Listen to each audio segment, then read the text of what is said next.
Well, I'll jump in and say hi. It's nice to just sit back and listen for a change, you know? I'm just like, I'll just stay here for a little bit.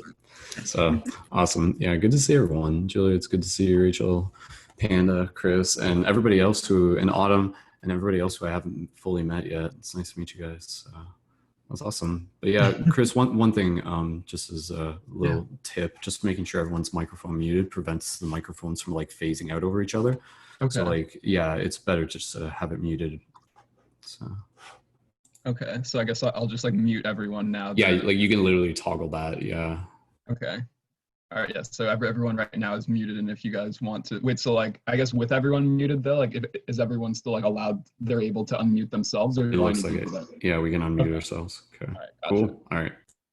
Sounds good. Thank you so much, Brendon. Like, like I really appreciate you being here because, like, like it's nice to be able to like, get kind of like, your feedback into like, in how like I'm helping to facilitate this discussion because, like this is what Sure, you do man. all the time and everything. So, yeah, like, Yeah, like it's what we're kind of what's naturally happening now is this idea of like when I created Paradigm Shift, it was all about like the physical meetup conscious conversations. But now, of course, in the time and age, it's about the digital meetup conscious conversations. So in the same way you're creating circles, like other people here, there's nothing stopping us, like Rachel, Panda, everybody, Julia, from just like having our own Zoom. And the more conscious conversations we can have, the better. So absolutely. I dig it. So yeah. Yeah, thank you again all for being a part of it. Yeah. And so like I guess if I like was also going to like address something like just this like this meeting is like completely like donation based, like you can feel free like to if you can't donate now and stuff, then that's totally fine. Like I'm very bad with just bringing up the whole idea of money and stuff like that, but like in terms of like the energetic exchange for like me kind of reaching out to everyone and like creating this space, like it's just like a suggested like $5 donation, and I'll leave my cash app like in the chat space. But yeah, like if you can't, obviously that's more than fine, but yeah, like donations are greatly appreciated so that I can like continue to do this work, and bringing people together in this conscious space. So yeah, I just wanted to bring bring that up. And yeah, like I think that at least for now, we have probably everyone that's going to be like joining. I mean, like I said before, a couple people are going to, I think, join like a little the ways in, but I think that like they kind of got the message and like got the email that I sent out to them, so like they'll just join whenever it is that they join. So I guess we can kind of you know um kick things off. And like yeah, excuse me if I'm ever just kind of a little bit like I am a little bit nervous doing this because like it's kind of very on the fly and it's the first time that I'm doing this and everything. So and also it's at the same time, like I say that I'm doing it, but we're all really like like I want to like like open up the space like for it to be like this kind of like conversation. So as much as like I'm like the facilitator, like we all are really like co-creating this space, like and really kind of helping to like reflect off of one another. And like just as like everything has been going on just so far in the chat, like it's just like like Brendon providing like like some support and like advice and stuff like that. So like feel free just to kind of like yeah, and like acknowledge the fact that like you are just so much like a part of this creation and that we're all co-creating this together. And I think that honestly that leads into kind of like the topic of discussion and what I kind of wanted to address in the realm of like the fact in the realm of what's going on in the state of the world. And I think that what I felt like is the one of the most important things to acknowledge in the light of everything that's going on in the world, and like the narrative that's going on, is that we all are really co-creators within this like narrative, and like within this great unfolding in what's going on. And so like the more that we kind of put ourselves in that position that like things are just happening to us, and that we don't really like play a part in that co-creation, and that like our actions and our thoughts don't like affect the whole. It's kind of like that is the part of the shift in consciousness, is being able to like shift consciousness to the point where we're not just acting like we're separate beings, and like acting like our voice doesn't really matter because we're just a one. But it's kind of like a paradox because it's like we're just like a one, but it's like we're actually like a one, like we're part of this larger collective whole. So it's like like our individual thoughts and individual actions, like like they send out this ripple effect that like is affecting everyone and everything. So yeah, like I guess kind of like that, like being a good like kind of segue into kind of like what the conversation is going to be about. But before we even get there, I just like want to call everyone to kind of like tune into themselves, like just to kind of like like everyone's probably been going about their day, like running around a mile a minute, myself included. Like I really didn't like get that much of a chance to like rest today because I mean, I could have taken an opportunity to do that, but like I was running around most of the day. So like I think that like if we could just take a good like like maybe like a couple minutes or so just to kind of tune in with ourselves. And I'm just gonna like start out by like I guess leading everyone in like a short kind of meditation. And it's gonna be nothing like too complex, but it's really just about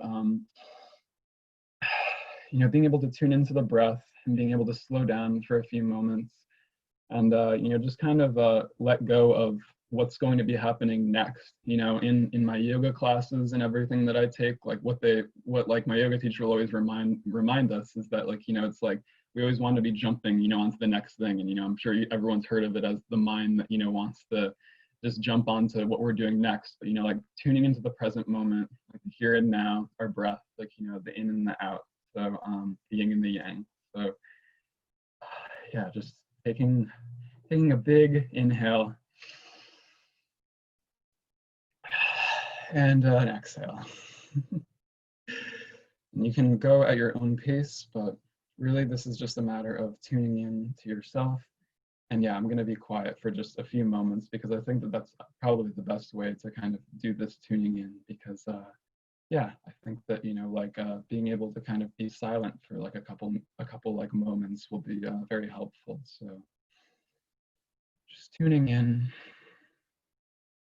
what's going on right now, not needing to be anywhere else but here, reminding yourself that you matter, that your voice matters, that you being here matters, that thanking yourself for getting up this morning, for being alive, reminding yourself of all that you're grateful for, all of the abundance that is always constantly surrounding us, but we often forget because we get caught up in wanting to be doing the next thing in the next moment, when only the present moment contains life. And so just continuing to breathe in and out at your own pace, tuning in and connecting to your heart space, not needing to be anywhere else but here, knowing that you're surrounded by loving friends, some of whom you haven't met before, some of whom you may have met before, but knowing that this is a space cultivated in the light of love, and this is a space, safe space, meant for honest and open communication, where it's not a matter of judging anything as being this or that, but just allowing everything, allowing it to be an open container for expression, and allowing people to speak and say what it is that they feel.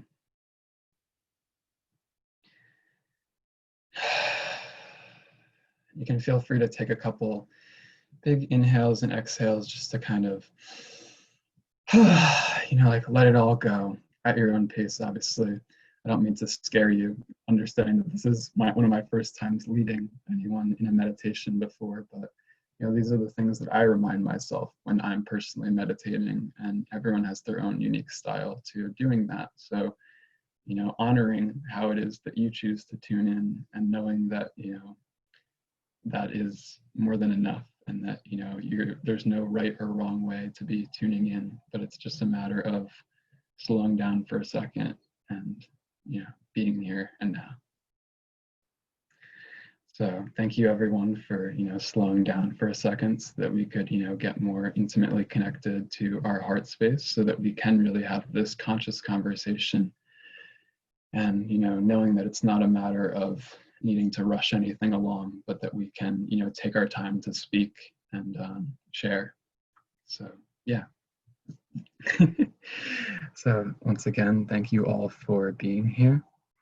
And yeah, taking the time to kind of come out of your slumber, if anyone fell asleep, or just come out of your restful phase, and not needing to come out of it in any type of rush.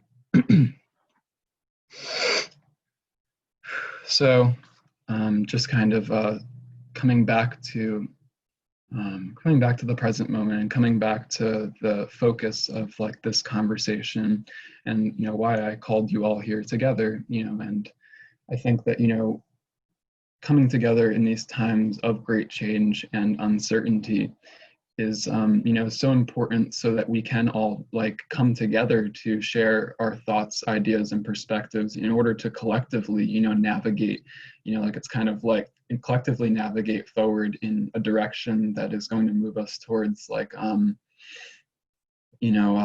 wait, I think someone's waiting to join right now, so I'm just going to add them. But welcome, Bailey, to the discussion. Okay. Hi, Bailey. Welcome to the discussion and everything. Like, we just started with like a short meditation, and like you didn't come in a moment too late. I'm also going to just allow Christina to join too as well. Just bear with me for a second before we kind of kick off the discussion, because a couple more people were joining. Awesome. But yeah, so thank you all again for being here. We just, like I said, tuned in to ourselves just to kind of connect to that heart space. So, like anyone who just joined, like, just do whatever it is that you need to do to kind of like, tune in and get centered, and, to be in the present moment, to be here in this conversation now. And yeah, so anyway, as I was saying, it's so important, I feel like, during these times of great change and uncertainty, to be able to come together and, have this discussion in order to propel us forward. And, like what that forward really looks like is something that's going to be determined by us. And, like the whole idea of like, that so many systems like are collapsing that, have not been working historically for such a long period of time. Like it can look like on the surface of things as if like it really is just all of this chaos, but it's like can we see past like that chaos and see the light like within the darkness, and be able to see within these times of great change like like all of the opportunity for like rebirth and renewal. And like we can think of possibly like like the death card in tarot as being like it's like the sun is on the horizon, and it's like the reaper has his skiff like to kind of like harvest like everything, or it's to kind of like that it's like turning over the soil, and it's this process. Or you can also think of it in another metaphor like as being this I'm sure you've all like we can all kind of feel this intuitively, or we pick it up in our environment, like the whole idea of the butterfly itself, like, within the cocoon and within this darkness, and being within this like dark goo and literally transforming into like, something with something so beautiful with wings. And, that the butterfly itself doesn't really know, like, like what's coming for it, but, it trusts the process of like, being in the darkness, that it like, it will like have this change and this transformation. So I'm just adding someone else to the call, and I'm not just adding my friend Haley to the call. Hello, Haley. Welcome to the call. So I'm just going to make sure that everyone else is muted so that there's no static and feedback. And so, with that being said, kind of I'm not going to reiterate too much, but like in these times of great change and uncertainty, like how are we all choosing to navigate within our own personal worlds? And I think that passing it over to whoever wants to share, like how it is that they've been doing that, how it is that they've been contributing their voice, like their light, their service to the collective, like how we've been involved like in this time of change, like and it's like yeah, so just like kind of whoever wants to go next, like I'll pass the talking stick over to. And like I just want to reiterate too that we're going to kind of keep this like somewhat of a free flow discussion, but at the same time just kind of being like respectful of others, and not like really like interrupting them and stuff. But yeah, just being able to like either raise your hand or just like like let someone know when you want to talk next. And yeah, so I can pass the talking stick over to whoever kind of wants to share their thoughts and ideas about how they've how they've personally within their own their own life have been navigating through these times, and how they've been contributing to being part of like the positive change within the world here and now. So yeah, without further ado, I know I've been talking like for a long time now, so I'm going to pass it over to whoever wants to share next, which is, I'm not entirely sure because I'm not the best at using Zoom yet, but if anyone would like to just start speaking, they can start sharing. I'll go if you don't mind. All right, yeah, absolutely. Hang on, I think I have my hand raised. Let me lower my hand so I don't get tired virtually. What's up, guys? For those of you who don't know me, my name's Panda, aka the Reiki Panda. So I've actually had a lot on my mind recently regarding everything that's going on with the chaos and all that stuff, because the way I see it, there's layers to everything. I mean, there's always layers. There's different things going on, whether there's a hidden agenda or what have you. But at the same time,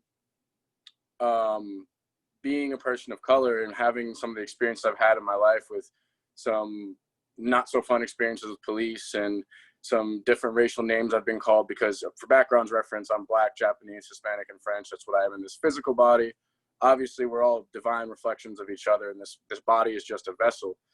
And really the thing that that I feel like I've been keeping on coming back to is trying to tread that line between we are all one, which is absolutely true.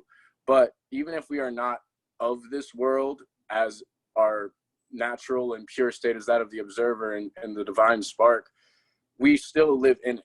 Our physical bodies are still in this world. So even though that we are all one, we're all joined, and while there may be like psyops going on and conspiracy theories, this, that, and the third, you want to be careful. I've been trying to be careful not to engage in spiritual bypassing, because just saying that, oh, we're all one, we're all here together, can still take away from the fact that minorities and people of color, Black and brown people, have been oppressed for a long time on this physical plane. So you spoke a little bit, Kris, about paradox. Paradox is the language of the universe, because it is and it is not. It's the yin and the yang. There's a little bit of the light and the darkness, a little bit of the darkness and the light. While we are all one, there also on this plane have been plenty of people that have been discriminated against just because of the color of their skin and their religion and whatever they choose to practice. So it's how I've been navigating this is reminding myself, well, not everything meets the eye. Something might be not exactly as it seems, where there are conspiracy theories about how Black Lives Matter is funded by a different kind of movement, and this is going on and that is going on. Really, if it's bringing light to the issue at hand, to the oppression of minorities, the systemic racism that's been going on, however we get there is how we get there. And being aware that right now it's hard to trust the main, any main global news media or anything like that. We really have to tune into our spiritual powers, our intuition, and what feels right to us. Because ultimately, while we are all one, we are different facets of consciousness experiencing these lessons in order to grow. So our perspective, our perception, our reality is going to be different for each of us, because we're here to learn different lessons. So just being cognizant of the fact that, oh, I'm here to learn my particular lesson, whatever feels right to me and is my truth is your truth. And maybe that's your truth today, and then you learn something that changes your truth tomorrow. Being open to having that discussion, because, even in the spiritual community, some of the people that are saying, oh, we're all one, so racism doesn't exist, this, that, and the third. I think anyone with half a brain knows that's probably not true. I mean, I know, voices of color in the spiritual community have been suppressed. And there's plenty of, white voices have been elevated. And, there's sometimes no wrong and no right to it. And systemic oppression, systemic racism is just there because it's ingrained into us. It's one of the things we have to unlearn and decondition ourselves. So of course it's going to be there in the spiritual community. And in fact, sometimes it's more prevalent. So we just have to be aware of what we're putting into our thoughts and our feelings. Like, for example, if you're going to a protest, you know how powerful your words are. I'm all about the whole, repeating the things that were said, like, there are a lot of people repeating, I can't breathe. I would be careful. My only recommendation would be, I would be careful about that, because you're cursing yourself when you're saying, I can't breathe over and over again. Now, at the same time, a lot of people are saying it are not as spiritually aware, and they don't realize what they're doing. Now, that's why you have to have that balance. It's saying, what can I do to help grow myself without, saying something, putting something out into the universe, into the collective consciousness that is going to drag me back. It's a tough thing to balance, but the thing about spirituality, this path, the pathless path, is that, it's not supposed to be easy. It can be, of course, at times it can be, but, we grow from this pain. This pain kind of gets us to a place where, like, okay, I can't do this anymore. And, I'll give one last little analogy before I pass it on to someone else, because I know I've been rambling. I think of the metaphor of the hermit crab. The hermit crab grows to a point where its shell is so uncomfortable and painful that it has to leave its shell and go to find a new home. We are all like that to a degree. If we don't grow and grow to the point where, like, okay, I gotta move. I'm uncomfortable. I gotta do something different. So that darkness, that pain is what spurs on growth, because without the yin and the yang, without the darkness, we wouldn't even know what the light is. So we're just like the hermit crab. You got to grow, and it's going to be uncomfortable, and that discomfort is what spurs on that growth. We need each one. That's the language of the universe. That's the paradox. Without one, you can't have the other, because in this realm, this physical realm, there is duality. Now there is oneness in the spiritual realm, but right now, this physical existence that we are in as spiritual beings, you have the yin and the yang. You have violence, you have oppression, but you also have peace, love, and beauty, because without one, you wouldn't understand the other.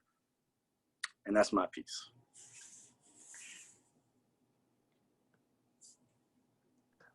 Yeah, like I love that, like, especially, like, going off of, you said so much there, but, like, just to start with, like, what you were saying at the end, like, that we, you can't have one, like, without the other. And, like, just like that whole idea of, like, kind of like understanding, like, the contrast, and that, like, out of, as I was mentioning before, like, out of, like, that darkness, like, it's kind of like we can grow. And it's important that we are acknowledging the darkness, and, like, going back to what you're talking about in the beginning, just relative to the idea of, like, spiritual bypassing. And like, I've seen some posts, like, and they say, like, it's like, stop calling it even like spiritual bypassing, like, it's just bypassing, like, it's just like bypassing stuff that's, like, like, it needs to really be looked at and, like, examined. And, like, that's the thing, like, the more that we kind of just try, the more that we, like, like, it's so important to be, like, acknowledging, like, like, the darkness, and not, like, like, bypassing it and just, like, treating it like it's not something that's there, because, like, we are beings, like, that are here to bring light, like, to the darkness, like, that is, like, I think, like, what our job here, as if we, like, are identifying as light workers. And I know, like, in a past broadcast with Brendon, like, that was the topic, was, like, the whole idea of, like, like, what does it mean to be, like, a healer? And, like, a lot of things that were brought up was, like, the whole idea of, like, being, like, a way shower too. And I wanted to, like, I think, like, bring up, like, that point too, about, like, how, like, showing other people the way, and a lot of the time, like, isn't a matter of, like, trying to force, like, your opinion upon someone else, like, and it's really just kind of, like, being able to, like, do the inner work yourself, so that then we can kind of, like, like, shine a light through our example, instead of, like, trying to, like, force anyone's that understanding. Because I think that, like, it's interesting, because I think, like, it's interesting, that whole idea, because, like, we have all had our own kind of individual experiences that are very personal, and, like, not relative to the world at large, that relate to that idea. Like, within my own family, I know that it's, like, like, if I'm trying to force, like,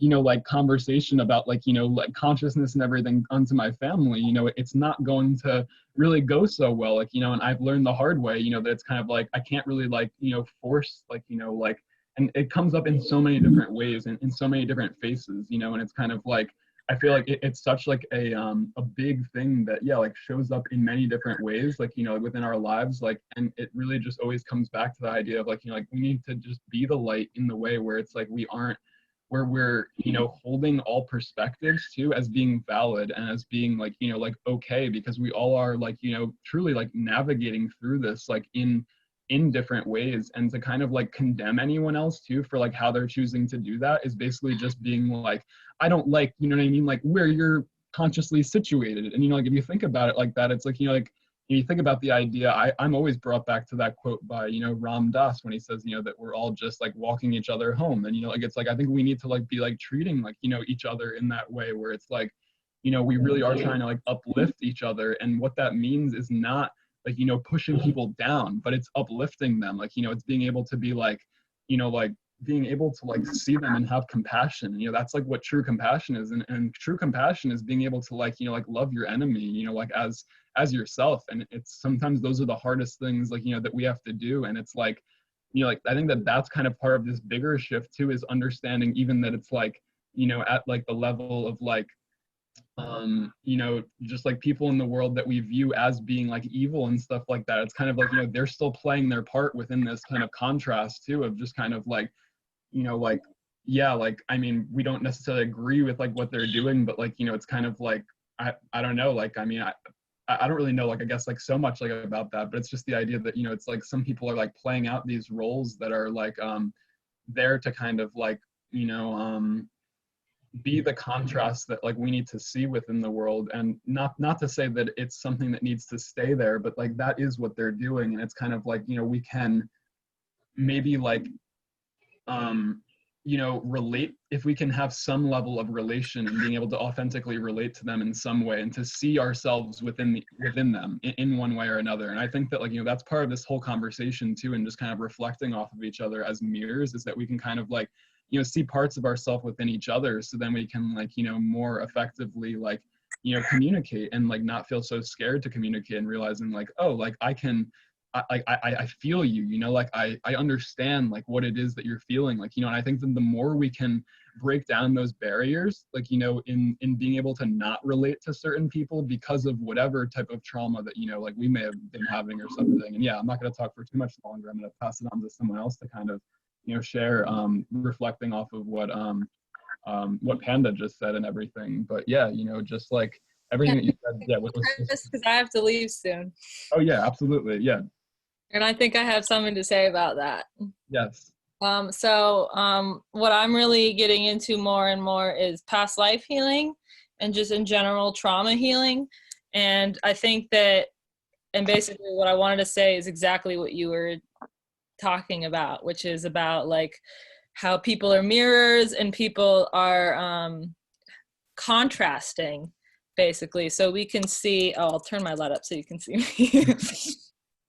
And so people are basically like contrasting each other in this lifetime to really help us heal and have compassion for the traumas that we've experienced.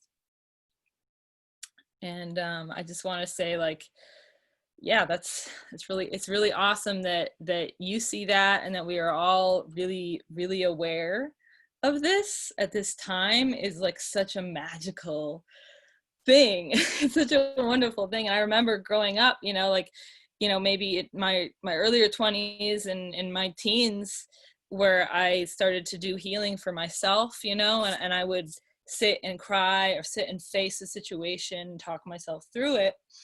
And the trauma, you know, I would heal my trauma myself. And I didn't know what I was doing. I didn't know that it's a thing that other people do, you know? And so I'm just sitting here like really thinking about like how beautiful it is that we're in a space and a time where we can all kind of accept that, you know, we're going through these things together, and that we have power, and that we need help from other people, and that they can help us with our trauma too. And yeah, and it's just amazing, you know. And in it. I just and really just face seeing all these situations with compassion is so important. And you know, no matter how serious the situation, even people who haven't experienced a horrible situation in this lifetime, maybe they have in another one or in 100 past ones, you have to think about how like this is still affecting them now. So when we're healing someone else or working through a pain that someone else is going through, sometimes it's really our own pain. So there's so much more going on. There's so much more trauma that is being healed than we can even like imagine or process. That, so it's so important that we do throw that compassion at each other, and that we throw that oneness, that we are all oneness at each other, and have compassion for each other's pain as much as possible. And in order to do that, and also have our own dignity and respect, sometimes we have to throw a lot of forgiveness at the situation. The other day I got so mad at my friend because he was getting all pissy and I was getting all pissy. He said horrible things to me, but I'm at this point where I realized,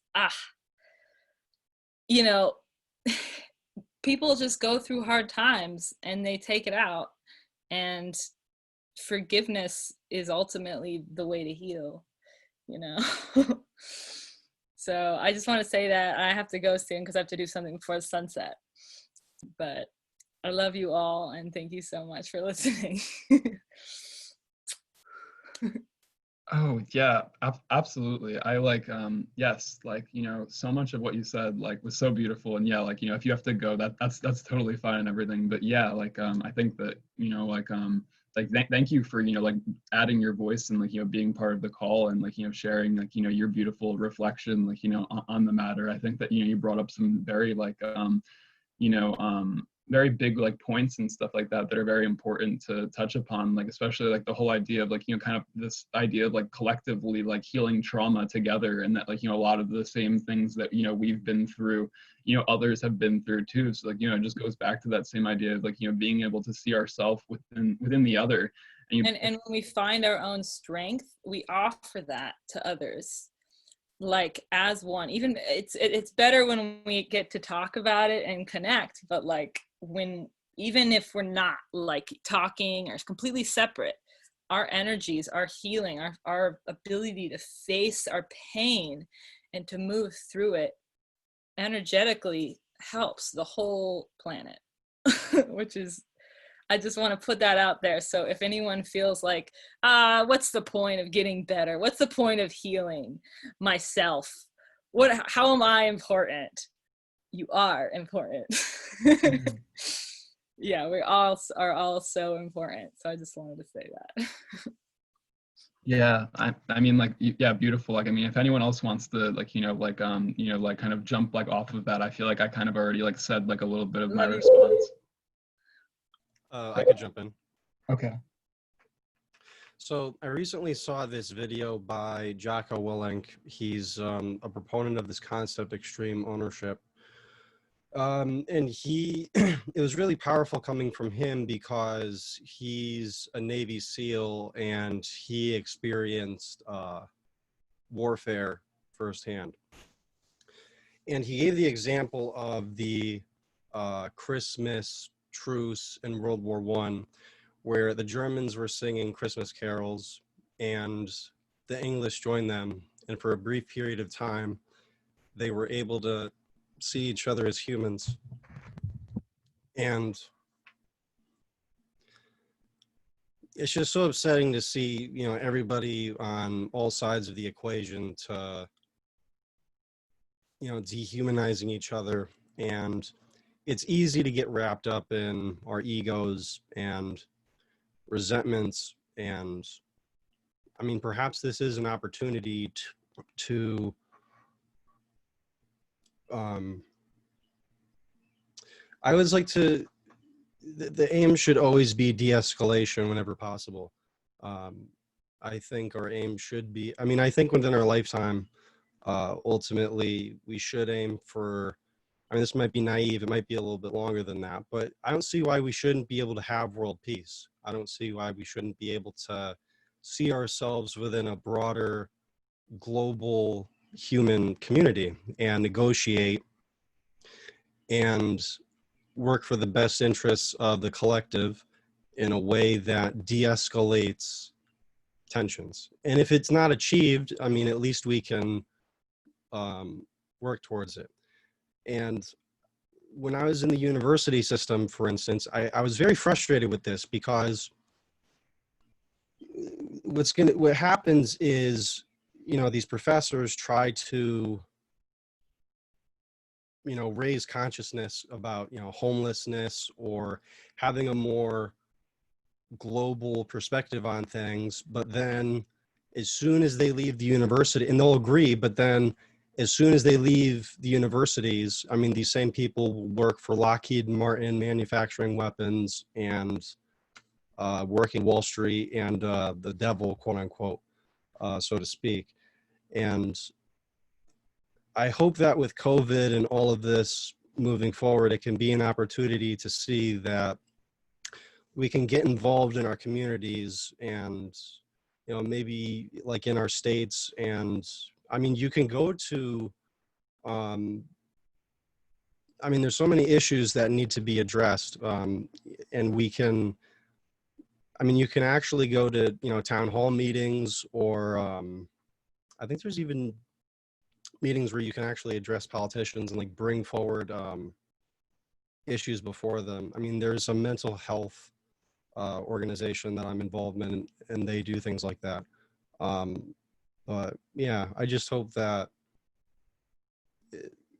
even though it seems like things are chaotic, it can be, it's just, it's good to address issues. But as Ram Dass kind of pointed out, I'm actually doing a video soon with some friends of mine about, because he had commentary on social activism, and his stance was, you know, what if, and this was during the Cold War, you know, what if we chose a time to be enlightened when the planet was going to be nuked? And that was the purpose of that incarnation. So in the same way, I guess we've chosen to become enlightened through, you know, social media and bickering and all these other sorts of things. Yeah, so I mean to kind of like, I guess, like go off of like what you were just saying, like at the end, like in terms of like, you know, like that we that, you know, like we came here, like, you know, during these times of great change. Like I think, you know, we can kind of be asking ourselves the question sometimes, like, you know, like, and it's really, it can be very hard and difficult sometimes to see through, like, you know, like the chaos, and to be able to see through that. And then in the same light though, it's like, you know, like when we can see through it ourselves, then it can be very easy to kind of like point the finger and like, you know, kind of like you know, be like, why don't you like understand it, you know? And it goes back to the idea of, you know, like it can be like, you know, why, like we can, that's like the whole idea of, you know, like when we can kind of turn into those people that are trying to like wake people up, you know, instead of kind of like, yeah, like that's like, you know, like a way of looking at it. But at the same time, you know, as I was saying before, it's like, you know, that, you know, like a lot of this is like, it has to do with the inner work, you know, and that like when we want to create change, like, you know, outwardly, like, you know, it's like a lot of that like comes from like, you know, really working on being able to face those like demons that we have like within ourselves, and those like that idea of like, you know, like the darkness within ourselves, and kind of like, you know, being able to remove that hatred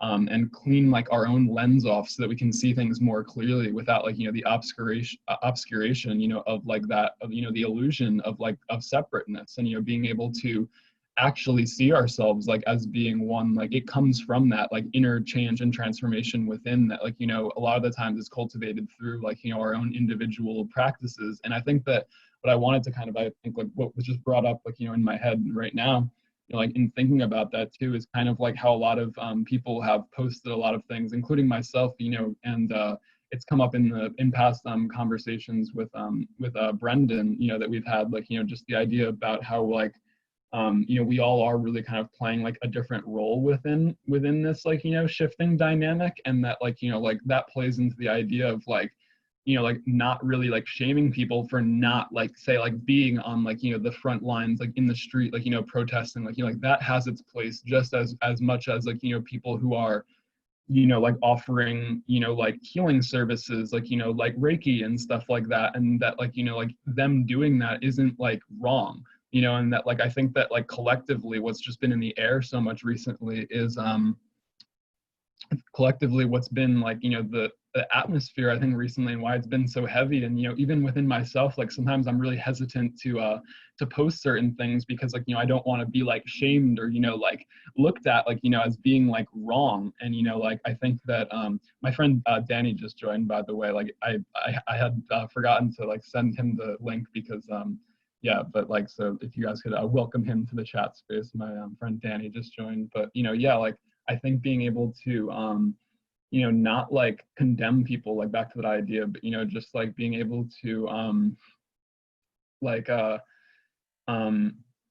yeah, like hold space for like everyone and be able to see that, like we're like, can we just look at each other? Like we're all trying our best. And, like that goes back to like what Panda was talking about too. Like, it's like, like in this, it's like, can we just like have compassion for each other and be able to see that like we're all feeling this pain? And, even what Parker was saying too, going off of that, it's just like, like about like de-escalation, like, it's kind of like, yeah, like it's like we're in this like really super pressurized environment. That pressure produces this change, but at the same time, yeah, it's kind of like recognizing that we all are in this like pressure cooker together, and that like no one's like exempt from that. So it's kind of like, like the feelings that we're feeling personally are kind of like, like reflected and mirrored like collectively. Just everyone's feeling it in different ways, and like, yeah, in different waves too.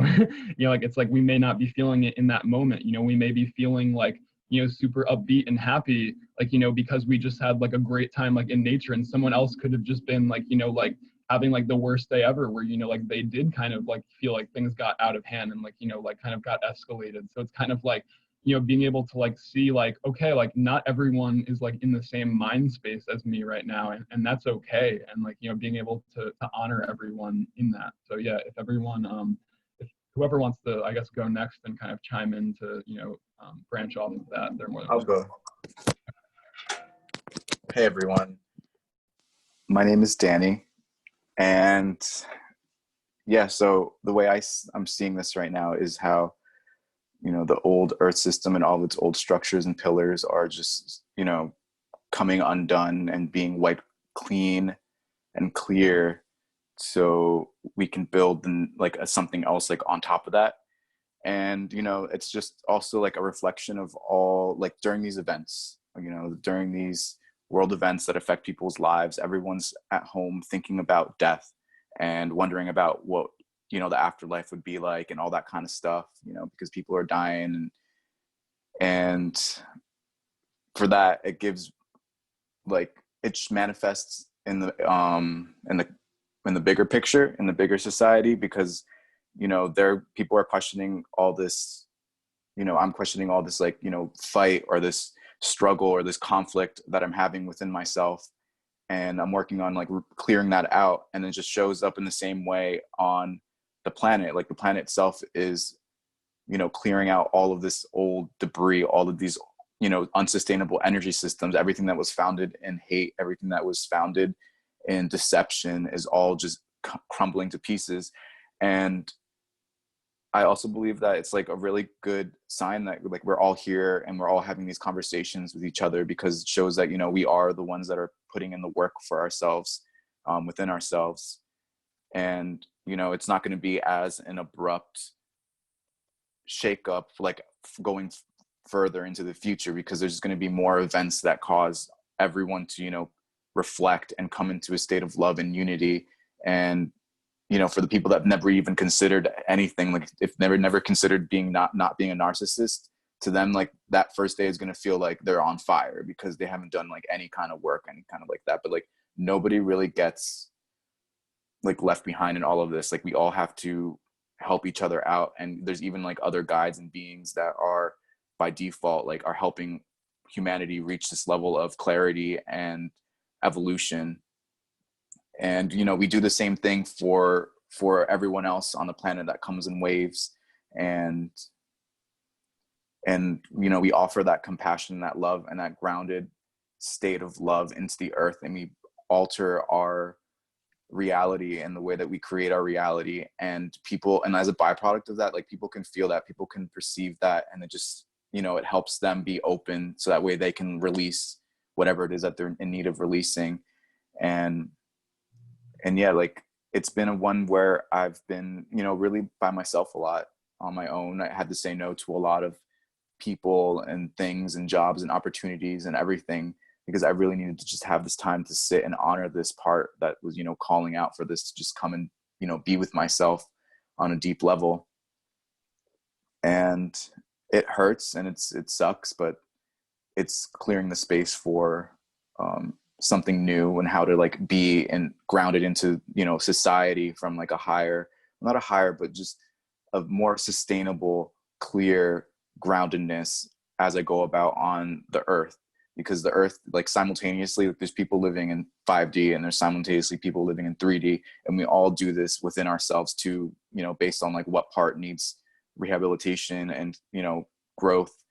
And yeah, and all of the more work that we do, it just expresses more into the earth. And, you know, holding on to all of these old structures and trying to find a way to make it work and everything like that doesn't make any sense. It's just like going back to the same narcissistic partner and believing that, you know, if you just do it a little bit different this time, like it's going to maybe like show, no, like it just needs to be like removed altogether and start fresh on the planet. And it's going to take a lot of letting go and sacrifice, well, not sacrificing, the people that are holding on to, you know, that need for fear and control and manipulation and all of that. It's going to eventually be very painful for them to reside on the planet, because it's just such a dissonant, and we just feel that. And yeah, that's all I have to say right now.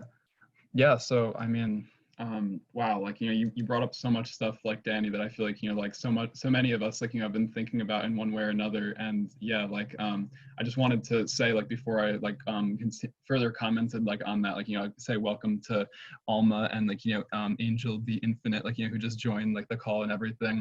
I apologize for like if you were waiting in like the space for a while. I was kind of like I've been trying to like just you know, make sure that I'm attending to everything. This like, just like bear with me, as this is like one of my first times, like, you know, helping to facilitate like a call space like this. So I'm like doing my best to kind of, you know, make sure that I'm like being attentive to everything.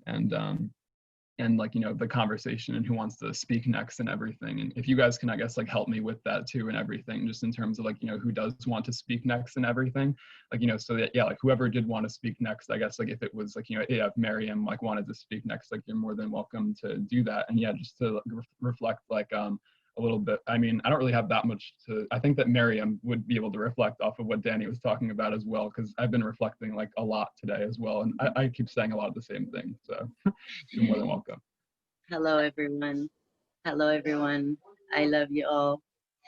Just sending so much love to the collective, love and light to everyone who's doing this human work. It's hard to detach from 3D. And sending you all so much love. And it's definitely, we have to be aware. We have to love the awareness, and only awareness is gonna be helping us at this time, in this time that we are isolated and, you know, confused with everything, you know.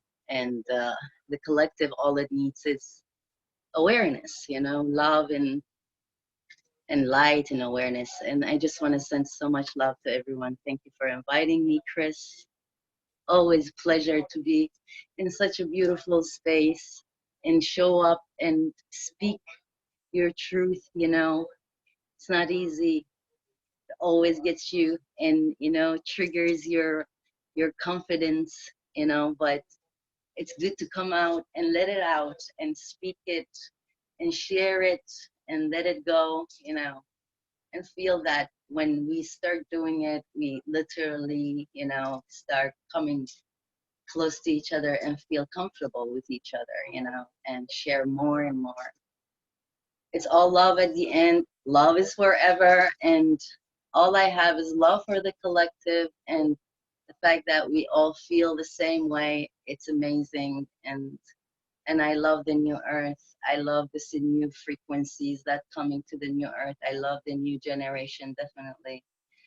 I am an empath since I'm a child, you know, and I've been throughout darkness and out into the light, again to darkness and into the light. And now I'm realizing more that grounding thyself, myself, it's the thing that I have to do daily, you know, practicing my breath work, doing grounding, being in nature, connect myself to the tree even by my house, you know, just to feel that grounding, you know, and feel my, you know, essence, who I am, you know, and keep questioning who I am, you know, and all the answers by being still and silence and listen back to the from the nature, and it comes back, and all you have to do is just send your love, be heart centered, work your chakra out, and all my love for you, all my love for all of you, all my love for you. Thank you for being here. Thank you for doing the 3D work. Thank you. Thank you. Love and light to you.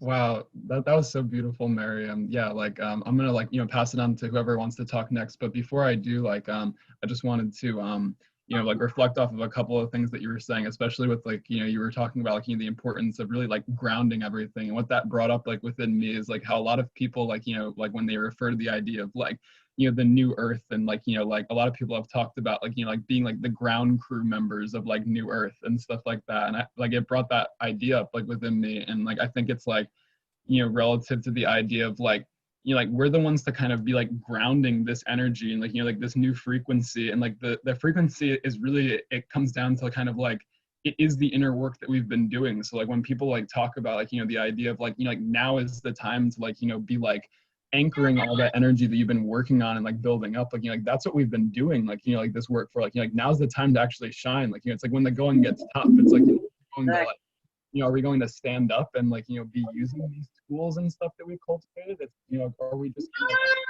you know, like think about the idea of like, like, yeah, like, you know, like not get caught up in this whole idea of like, you know, that it's all just love and light, you know, but that it really is this like deep shadow work and stuff like that that has to do with like, you know, it comes up with doing that within ourselves.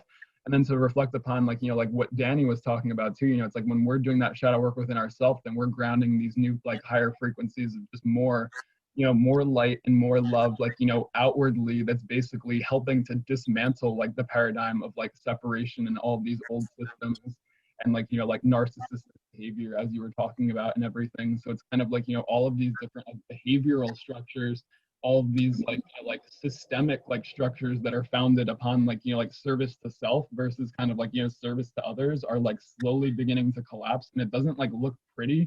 I feel like before like it's getting better, and it's like at the same time though too, it's like, you know, like I feel like a lot of people talk about it in the light of like, this is like what's happening, it's all dismantling, but then it's so easy then to get caught up in like, you know, not having that faith. And I think that the faith comes from like, you know, like looking around and like, you know, seeing that we're having conversations like this and realizing that it's something that's like happening in each moment, and that, you know, it is this great uncertainty too, and it's something that we can never really be certain of. You know, it's like we don't really know what the new earth looks like, you know, because we're doing it. You know what I mean? Like we're like cementing that energy. Like we are like, you know, being the ones that are making the change like within the world. So it's kind of like, you know, like when we ask ourselves like, you know, like what that's going to look like, stuff, we're the ones who are going to define what that looks like. You know, like it's like there's so many different timelines you can like choose to like, you know, inhabit and choose to go on. And it's like, you know, like which ones are we going to anchor? Like, you know, like how is it going to actually like look like, and how is it going to end up? Like, yeah, so like if anyone wants to talk next, I don't know who was next, if Rachel was next, or if I don't know who was next. Like I would love to speak next. Okay. If I my heart is pounding so much right now, my hands are sweating, but it's all the love that I have for everyone here. I've been doing a lot of grounding work, and I've come to realize that I need to detox myself from social media, because I believe that everything that we see is it programs like everything that we know in our brains. And I've been realizing like so much about my own traumas that I've experienced in my life, that I've been an empath since I was a young child. And It's something that I'm working on because I'm currently writing a book about my life, about just my experiences and how I'm doing my own healing work like every day. You know, like one of my sisters was really talking about hugging a tree and just really like stomping on the grass, you know, like once I wake up in the morning, because I have to feel the earth. I have to feel alive. Because, you know, like today I recently faced my own darkness before like coming on this phone call, and I had to really forgive myself because I was having moments of like questioning myself, and you know, should I really like be on here, like should I really speak or should I just stay quiet? And you know, one of my sisters like really did push me because her words like resonated so much with my heart. The book that I'm writing is I was my enemy and now I am my own friend, and I'm really starting to be my own friend, my own best friend, my own loving kind being that I am.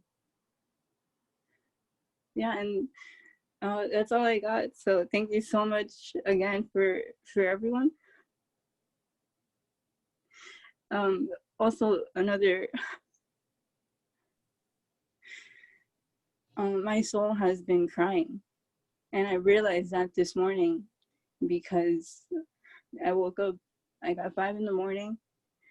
and I woke up crying, and I just noticed that I was my own soul crying because I just have so much love for my whole community, because I've felt so alone my entire life, and I'm just really excited to share this book with everybody because it will really explain the person that I believe that I am, and I believe that I'm going to discover more of who I am, and I believe that in all of us that we're just going to discover new parts of ourselves, and to really just ground that energy into our new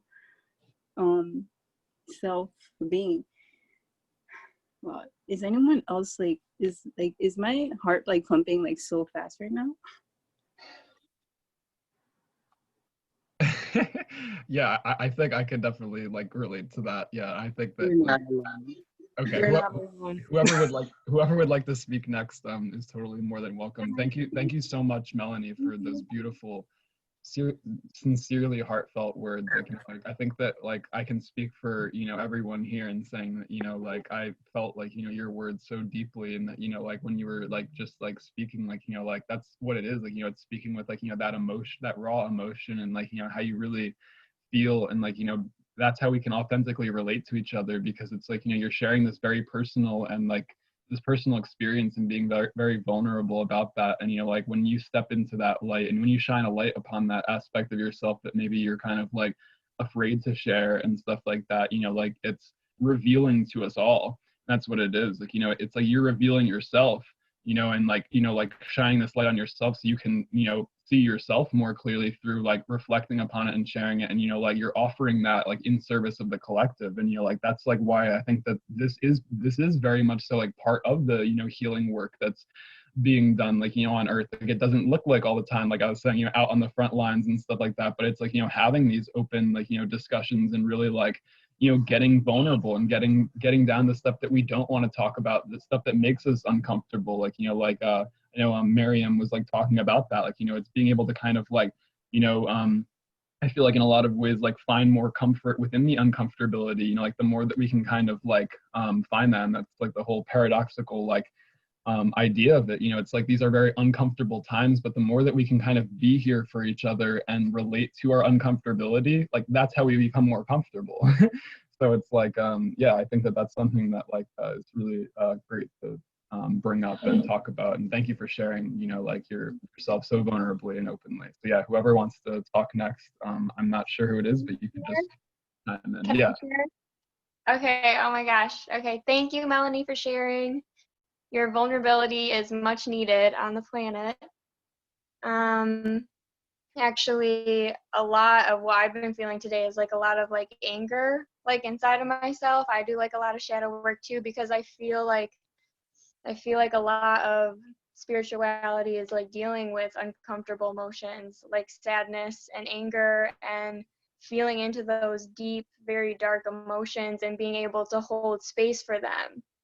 Because sometimes if we suppress them and we don't like let them out, it can kind of make us crazier, you know? So, and when people are vulnerable, like it helps people to release those emotions, and I don't know, it helps them heal themselves. So spirituality is also dealing with the darker side of things for sure. And that's all I have to say.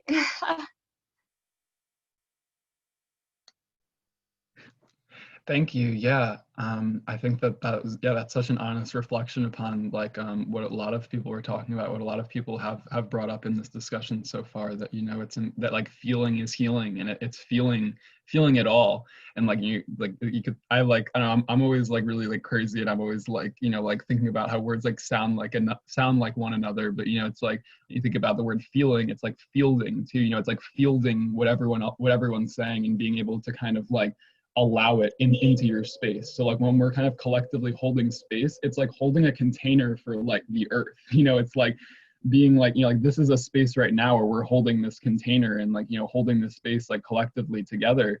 And like the more that we can hold space for healing, it's really just like like allowing people to speak and not like jumping down their throat. Like like being able to allow like people to like share like in their uncomfortability, even if it's like, and like we kind of need to be comfortable with other people's uncomfortability in order to do that. So just kind of like going off of that. But I know more people want to speak, so whoever wants to go next is more than welcome. I'm not sure who wants to go next. There, anyone can jump in. If Yenny, I saw your hand go up. Yeah, if you want to. Can I step in or? Yes, absolutely. Is that okay? Awesome. I would love to talk about shadow work, and just really what everybody's doing right now is so important, whether you're focusing on yourself or focusing on each other or focusing on your environment, just really trying to grow in any aspect. We're all working so hard, and it's doing really good things for everywhere. I don't know if you guys can see it, but I know I can see it in all the aspects of my life. My friends are becoming more aware and into trying to grow and learn themselves, and my family's doing the same. It's just really wonderful to be able to see all that. But I know we were also talking about narcissists and kind of just how we have to interact with that personality trait, and being somebody who's always been drawn to heal and help people. That's something I've always really struggled with, and I actually grew to really dislike that part of me, because that person that wants to heal and help has always really gotten herself hurt and torn apart by the people who don't know how to heal themselves. And so really, when you're working with people who have narcissistic tendencies, it's really important to be open with them and discuss with them. Maybe they don't know they're being narcissistic. 9 times out of 10, when I've talked to somebody who is a narcissist and been like, hey, these are your actions, this is how it affects other people, did you think about the fact that when you speak this way or act this way, it hurts yourself too? You're cutting yourself off from positive interactions. You're taking control of a situation where maybe you need to let go a little bit. And they never take it well, so be careful if you are going to do that. But just know that being able to open up and have these conversations with them and be strong, and know that the conversations are not going to go well, they're not going to be positive, but they need to hear it. They need to know, so that way they can try to grow too, and not just leaving the people that are maybe a little farther behind and maybe not as open-minded, not leaving them behind. It's important for us as healers to be able to reach out and connect with them and make sure that we're really trying to include everybody here, because I don't know about you guys, but I know I want to see everyone in my life being able to succeed and do better. So just making sure that we're really trying to focus on spreading the love, not only to ourselves, because that is so important, whenever we grow, to really love both the good and the bad parts of ourselves, it's much easier to show that love to other people and show them love in their dark areas, and, you know, say, hey, yeah, maybe you are overly sensitive and you cry about everything, but did you think about the fact that maybe people love that about you, and that makes you kind and caring, and people are maybe drawn to that. So just really kind of helping to see people for who they are and being able to reflect that back to them so they can see themselves in a better light. And I don't know, that's about all I've got. Thank you for letting me share, guys. Yes, absolutely. That, like, I think that yeah, like, you know, everything that you were just talking about, I like, I'm sorry, I was like kind of like, I have a hard time like focusing on multiple things at once, and I was kind of like trying to at that same time as you were sharing, like I think that everyone heard, like, you know, like, and really felt deeply what you were addressing. I was just sharing that, you know, if everyone wants to, like, you know, share their like social media in here, like, you know, so that we can connect further, you know, that would be a great idea, and everything. But yeah, like I think just going off of like what you're saying and stuff like that, if anyone else wants to, like, you know, talk next. I know that Yenny had your hand up, so if you want to just kind of like address what Kristen was talking about too as well, just so, like, you know, you can kind of like keep the conversation going. I think that you had your hand up, you can totally do that. So yeah.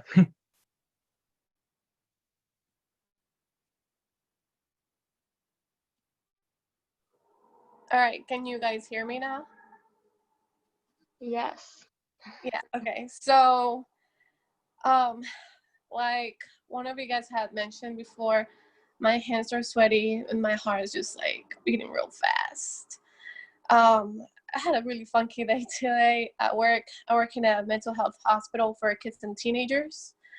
I do a lot of like, I bring in like that like spiritual part with like meditation, mindfulness, energy healing.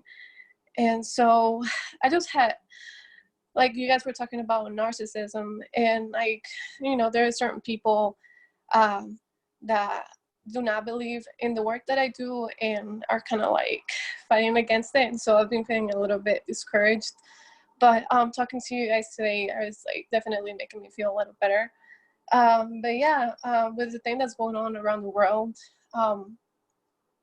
there was a question from my journal that said, how can you be a force of love to the world? And then I guess I answered that by saying, by not being afraid of the world, because right now we're just being bombarded with like fear by the media, and everyone's just confused, and well, almost everyone confused and afraid, and we just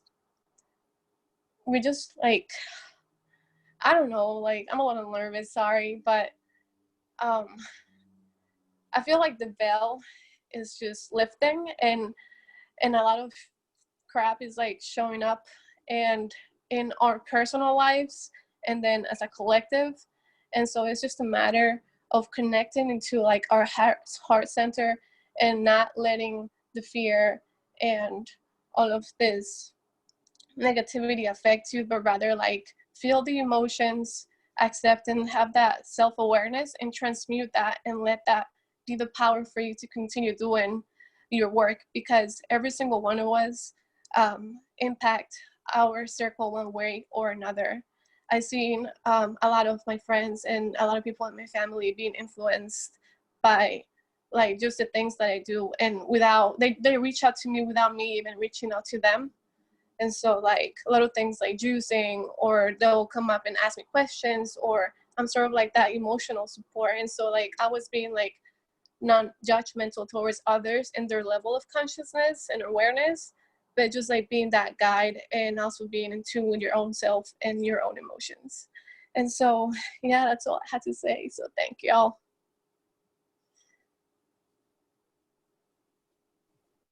Yeah.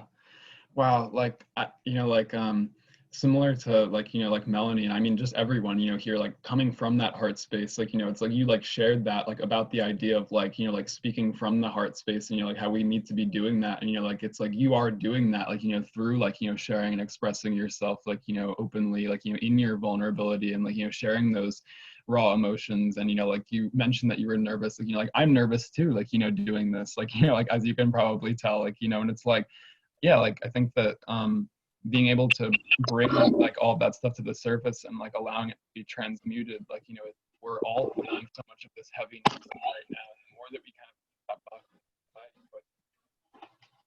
at us, and like, you know, that's when we kind of turn towards these different like escapes and these different like you know, diversions, or these different like, you know, means of not facing and dealing with like, you know, like these like uncomfortable things. And, you know, like the more that we can really like bring these things into the light of conscious awareness, you know, and make them aware, like that's how we expand, like, you know, that's how we grow collectively together, is not ignoring and not pushing things underneath the carpet. And I think that, you know, to bring it like more closer to home, because a lot of times I'm just sharing things in a very like broad perspective, like, you know, like to bring it closer to, you know, within my house, you know, it's kind of like, you know, within my own family, you know, it's like my dad so often, you know, like, and my family just like, you know, likes to push so much of the stuff underneath the carpet. And I was talking to Rachel the other day just about how I'm like sometimes the one within the family that needs to get like really emotional and like, you know, make like my family uncomfortable. And it's sometimes like, you know, I don't like doing that, and sometimes like it makes me uncomfortable to do that, and I feel like really like odd, you know, that I'm the only one who's getting like emotional and crying all the time and stuff. But it's kind of like sometimes like me doing that, like, you know, like it's like the other day, like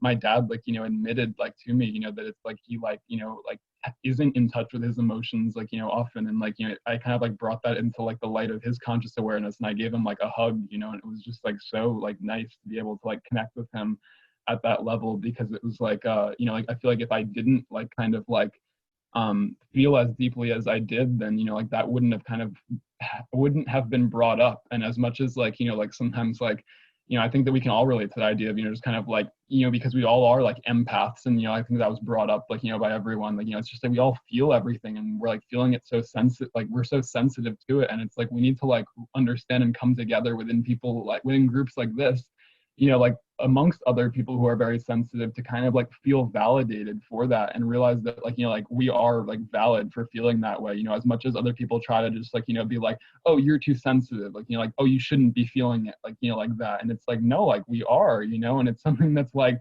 you know, like we need to like recognize that, and like, you know, realize, you know, like I realized like, you know, I was like very young, like on in life, you know, that it was like that like it was like that was like a gift of mine, and it was also like, you know, I call it like, you know, like a blessing and a curse. And I feel like, you know, we all kind of have that view of it as well, like, you know, where it's like we're so easily like triggered and set off from things, but it's like at the same time, like it's being able to like realize that like we can use that like as like to our advantage. You know, like I've like, you know, stepped into like, you know, offering tarot readings for people and stuff, and it's like I feel like, you know, I'm so perceptive and like aware of all of these different sensitivities, you know, that it's like I can really like connect and make all of these and connect all of these dots and all these connections. Like I can be like I was talking to my friend the other day, and, you know, it's like I can be like, oh my God, like, you know, like you wearing purple socks too, like that's also like related to the reading, you know. And it's just like, you know, connecting like all of these different like points, like, you know, that other people like don't notice and stuff like that. And even though that's like a funny example, like, you know, it's just kind of like bringing like all these things into our awareness, and recognizing, you know, like that whole idea that like synchronicity is like, you know, like an ever-present reality. Like one of my favorite quotes by like Carl Jung, but it's like, you know, it's an ever-present reality, like, you know, for those who have the eyes to see. So the more that we kind of like connect into like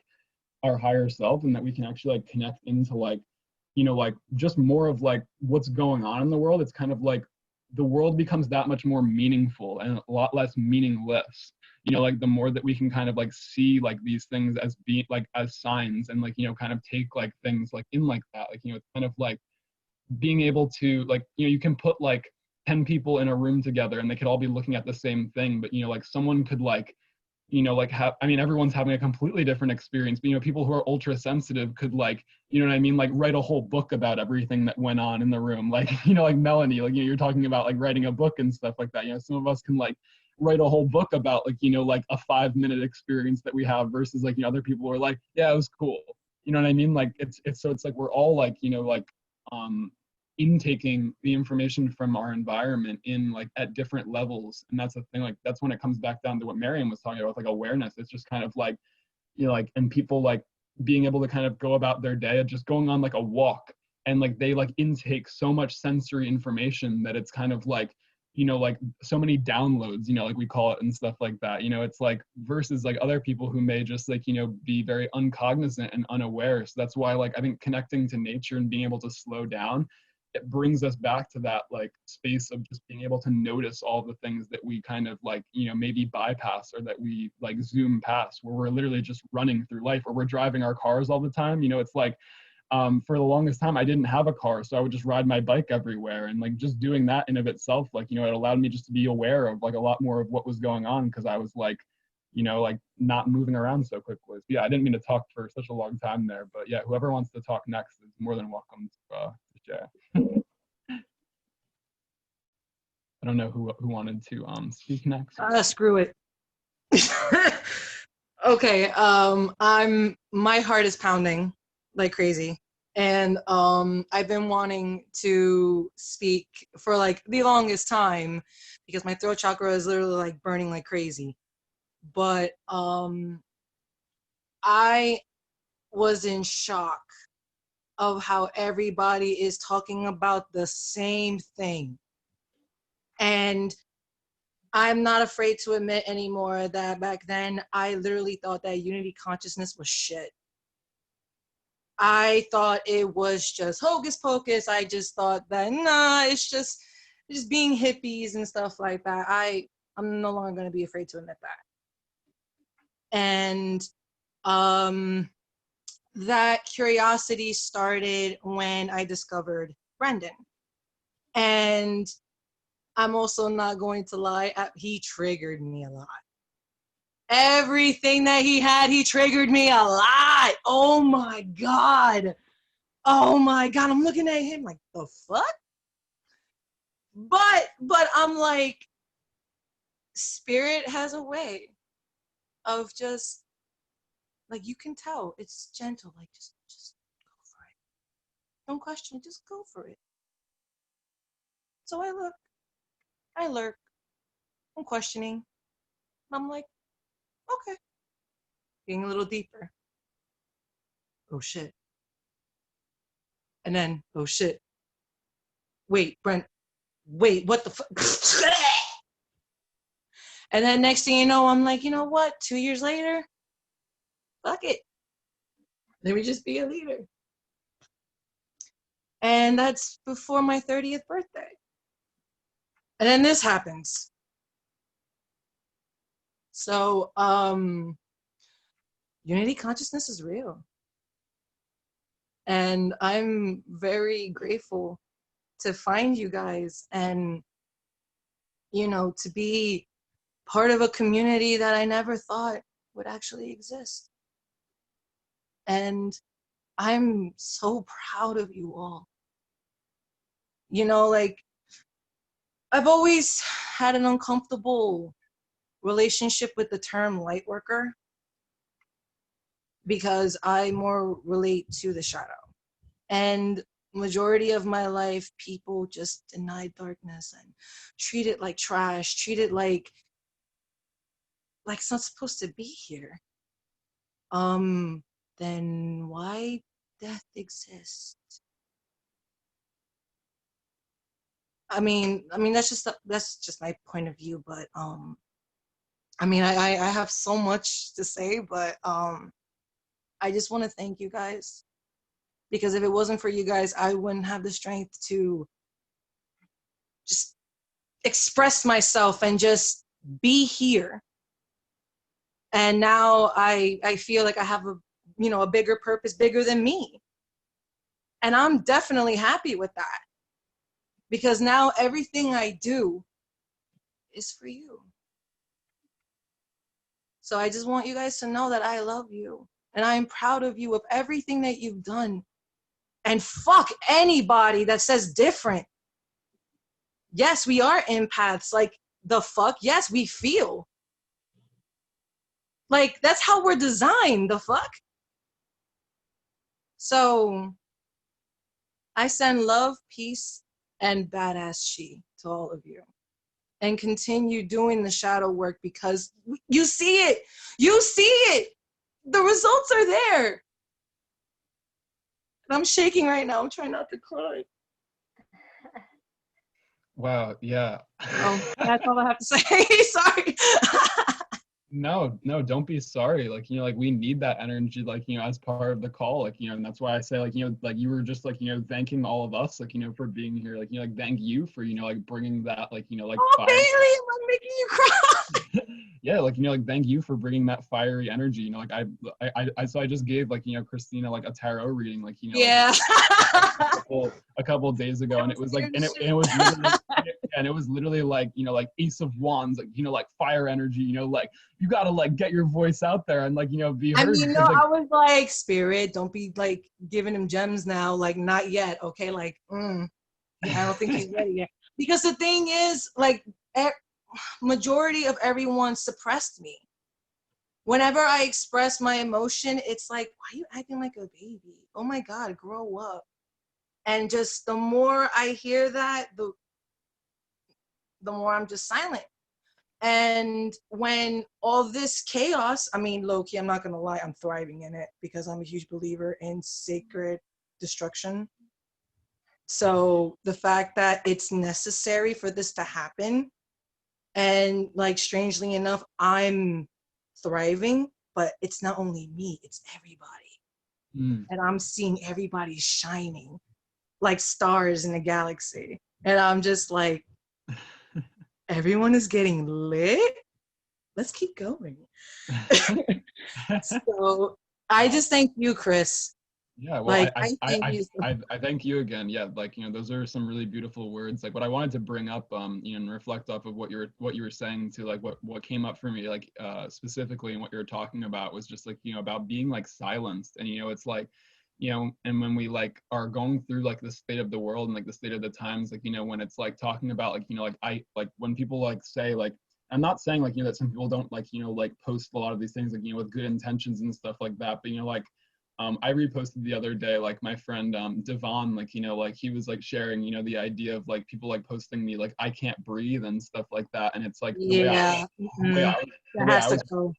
but the way I was reflecting off of it was just kind of the idea of like, being able to like move forward, like kind of in the direction of like, we have like, like the breath to breathe, like, so we need to be like, the ones that are like, like, using our breath, like, and using our voice, like, like, I don't know if that like metaphor like relates like, like perfectly, but it's just the idea of like, like that we will not be silenced, and it's kind of like all those who have been silenced, like, throughout time and stuff like that, like, like we're the ones to like be the voices that like are heard, and the reason that we can do that and not be like burned at the stake is because we like potion of light here on the planet, like you were talking about, just in terms of like, all of these stars shining brightly, like the reason why we can do that is because of the support that we have. So like realizing that there's other people out there like you, like other light workers that are here, and like just in this space right now, it like, like reminds us that like, like we're not alone, and that like, like, and that, like silencing ourselves, like, is, like always an option, but it's kind of like, like we need to step into the light, and we need to speak our voice, because there are those that are there that will support us too, and a lot of the times all those doubts and those voices in our head that are saying people are going to judge us, it's like the minute that we step out and like express that vulnerability, like, like a million doors open for us, and it's because like so many people like they see us and they see the work that we're doing, and then like, like that's how we like, like start to move forward. So it's like, like the idea of like, like what do I do next and stuff like that, a lot of the time it's like step out there and be vulnerable and like see like what starts to snowball, like, like just doing this conversation in general, like it was like, I like didn't like know if like, I was like that comfortable, like, like holding the space and stuff like that, and I didn't know if I was like capable of really doing that, but it's just kind of like, like I feel all of your support, like, within the call space now, like, like that, like it's like, and it's just like, everyone's supporting each other, in our expression, being able to like hold this container together, and that's the whole thing, is that we're all really holding this space together collectively on Earth. And the best part is that our energy is not wasted. That's the big plus right there, because I see everybody wants to help each other. But at the same time, it's like we're sick and tired of the bullshit, people taking advantage of our kindness and thinking like, oh, just because we're light workers and shit like that, we're going to give you everything. No, bitch. That's not how it works. No, I mean, as a proud shadow worker, I'm like, don't do that. Absolutely. Like, yeah, like I love that, like, fiery energy, and just like, being able to like, yeah, really bring that, realize that we're not going to be walked all over. Like, it's not all love, it's not all love and light, like, but it's like, like it's like Love fighting, is not a doormat. yeah, like what, yeah, it's fighting with love and light. And I think that that's like the idea of it, like, is that it's just kind of like, like how can we kind of be these peaceful warrior like archetypes, Like kill them with kindness. Yeah, That's yeah, kill them with kindness. So yeah, like if anyone else wants to like add to like anything that Yes, please. I have something. Rachel, wait, who? Sorry. Oh, Parker. So like Spider-Man. So I've actually, it's been weird. Like in the past few weeks, I've just had to cut like horribly toxic people just out of my life, and they've just been like, bloop.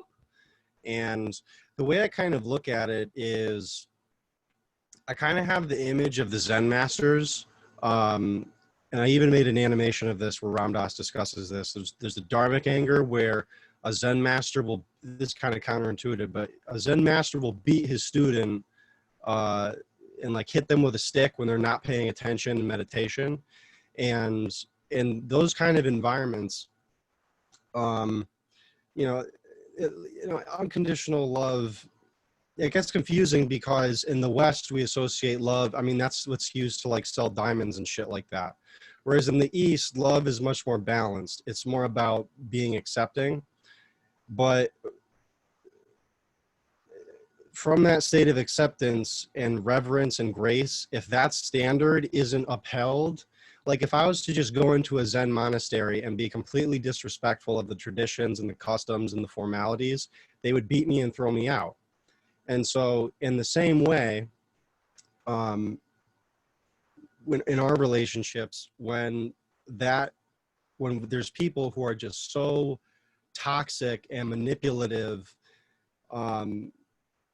it's not healthy for either of us to be in that state. And so sometimes you have to just let them go if they're just going to step on you out of the compassion and love for yourself.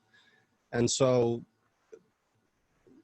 yes, the love and the light is good, but it's much more of a balanced, accepting thing. And from that, you remain calm in the eye of the storm. But yeah, that's my 2 cents. Yeah, I mean, like, I think that like what you were like kind of sharing and talking about was like, like the idea of like, yeah, being able to, come from a place of like, of balance, and that like, like that's kind of what you were talking about, like, being able to like, be like the calm, like, like within the storm, and like, like recognizing when we need to like step out of like, kind of like, toxic like situations, like, if people are being manipulative and stuff like that, and if it's like endangering our own like well-being, like, I think that like that kind of like cuts into this thing that's been coming up like a lot like for me recently in my life, and just like, the idea of like being kind of like, like a big like people pleaser, and always just kind of like wanting to be there for everyone else, like, instead of like really being there like, for myself first, and realizing, that like it's like our energy is like, like very like it's sacred, and it's like the idea of like our presence in of itself, like, is not something that like a lot of the times we just give our energy away like so freely, where we're just like, like I'll be there, like I'll be there all the time. And it's like, like when we do that, we kind of like, like set up these kind of like contracts and these like like different commitments that we make in life and stuff like that, where like that like allows us to kind of be like walked all over when we're kind of like not coming back and like, being in our own energy, and just being like like, and saying no sometimes and stuff like that, like, that it's not always yes, it's not always just like, yeah, like let me just do that for you and stuff like that, like it's having like boundaries. And it's like that word's like thrown around like a lot and stuff like that, but it's like I feel like, yeah, like that's what I'm starting to learn so much more in my life, is that like, like it's okay to like, take time for myself. And a lot of the times it's like, we get ourselves like in the head of the other person, and we're just like, well, what if they think that, like I like, like don't care about them and stuff like that. But it's kind of like, like sometimes we need to like lay down that boundary of being like, no, like I actually need to do this for myself right now. And, like it's kind of like in that. And like what's also coming up for me is like, yeah, like I was having this conversation with Rachel the other day, like, I think it goes along with the idea that it's kind of like, you know, sometimes we can be doing someone more harm than good by trying to like be there for them all the time when they need to be there for themselves. You know, so it's kind of like we can think that we're doing like someone a great service by being there for them all the time and being like, you know, the one that's trying to like, you know, like pull their hand along with us and be like, here, you know what I mean? Like, let's like, you know, like awaken together and stuff like that. But if someone like is not ready for a lot of that like experience, like, you know, then we can kind of be like, you know, like yeah, we can kind of like really be actually inhibiting someone's growth because they're not like really like looking at and facing those things themselves. But like it goes down to that thing, yeah, where, you know, where it's like we're kind of like forcing them into kind of like trying to understand different things, and that goes into just different arguments too. And like, you know, when in toxic situations, a lot of the time it comes from we like us ourselves trying to get someone to understand something that maybe they just won't understand, you know. And it's kind of like we can't like force understanding upon people. Like it goes back to that point, you know. It's like, you know, like we can like show someone the door, but you know, like they're the ones who need to walk through that themselves. And like that was brought up like in another conversation that I had. So whoever wants to you know, talk next is more than welcome. I know that Rachel didn't speak yet, you know, like my like co-host and facilitator, and she messaged me, by the way, and she's going to lead us in like a meditation at the end of this to close it as well and everything. So yeah, Rachel, if you wanted to talk, like I'm not sure who else wanted to speak. I know that I don't know if Alma, like if you spoke as well, like if you wanted to speak like after Rachel or something like that as well, like you can you're more than welcome to do that too. So. I can always speak last before leading into the meditation if that works too. So if anyone else had any comments, feel free. Okay, yeah. Well, I mean, yeah, I guess if Alma, if you wanted to go first, I guess, and then Rachel can like, you know, say what she wanted to say, and then we can kind of like start closing everything up for sure. Yeah, because I actually have to go in like 5 minutes. But I just wanted to quickly chime in. Thank you for letting me join this conversation. All your vulnerability has been just so beautiful. And I can feel just all of our hearts just melting together right now energetically. And it is so amazing.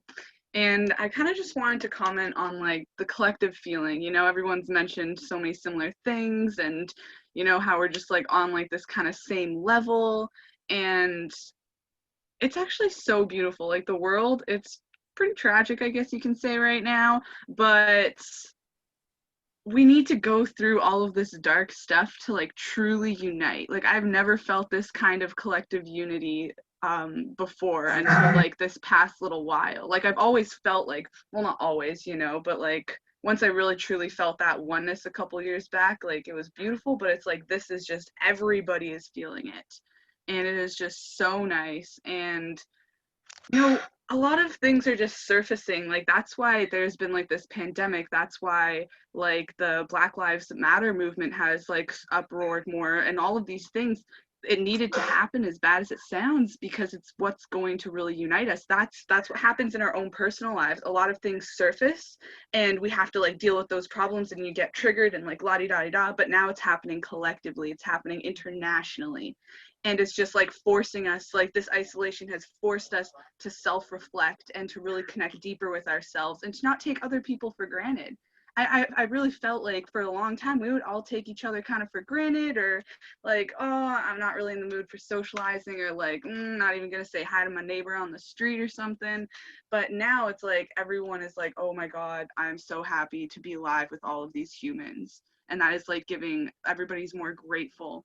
And then all of this other shit is like happening, and there's more to come. We're going to be tested with so many things, I feel, but it's just like we're just connecting deeper and deeper and deeper as we go into this, and it's awesome. And you know what, I'm ready for the challenge, and everyone else is ready for the challenge. Like it's just it's amazing. And like right now I feel this like darkness, there's like the spiritual term like going up against the dark night of the soul, and that's like what we're collectively going through right now. And it's like one of like there's not like really main stages in the spiritual awakening. Everyone has different stages, but there's been a lot of like generalized theories that I've read out there and stuff, and this is like one of them. And I'm like, damn, like that is just so true. And I was just looking at like an ephemeris the other day for like astrology, and I'm like, oh my God, all of that makes sense. I'm sorry, I don't know if any of you guys are really into astrology. That just, it pops into my head a lot. Like, oh, I could talk about that for hours, but it's like Saturn is like fucking us in the ass right now, but that's yes. what we need. Yes. Like, thank you, Saturn, for that, you motherfucker. But it's like it's I don't like him. I don't like him. Yes. But it's amazing though, this whole journey together. Like, thank you. As fucked up as it seems, it's exactly what we needed, and we're going through the shadow work and we're going through the healing collectively, and this new world is just rising, and I'm so ready for it. Like, let's just jump in. Like, I'm ready for that cold water to just jump into right now. So yeah, that's just what I wanted to share. Woot woot. Probably have to go in a minute.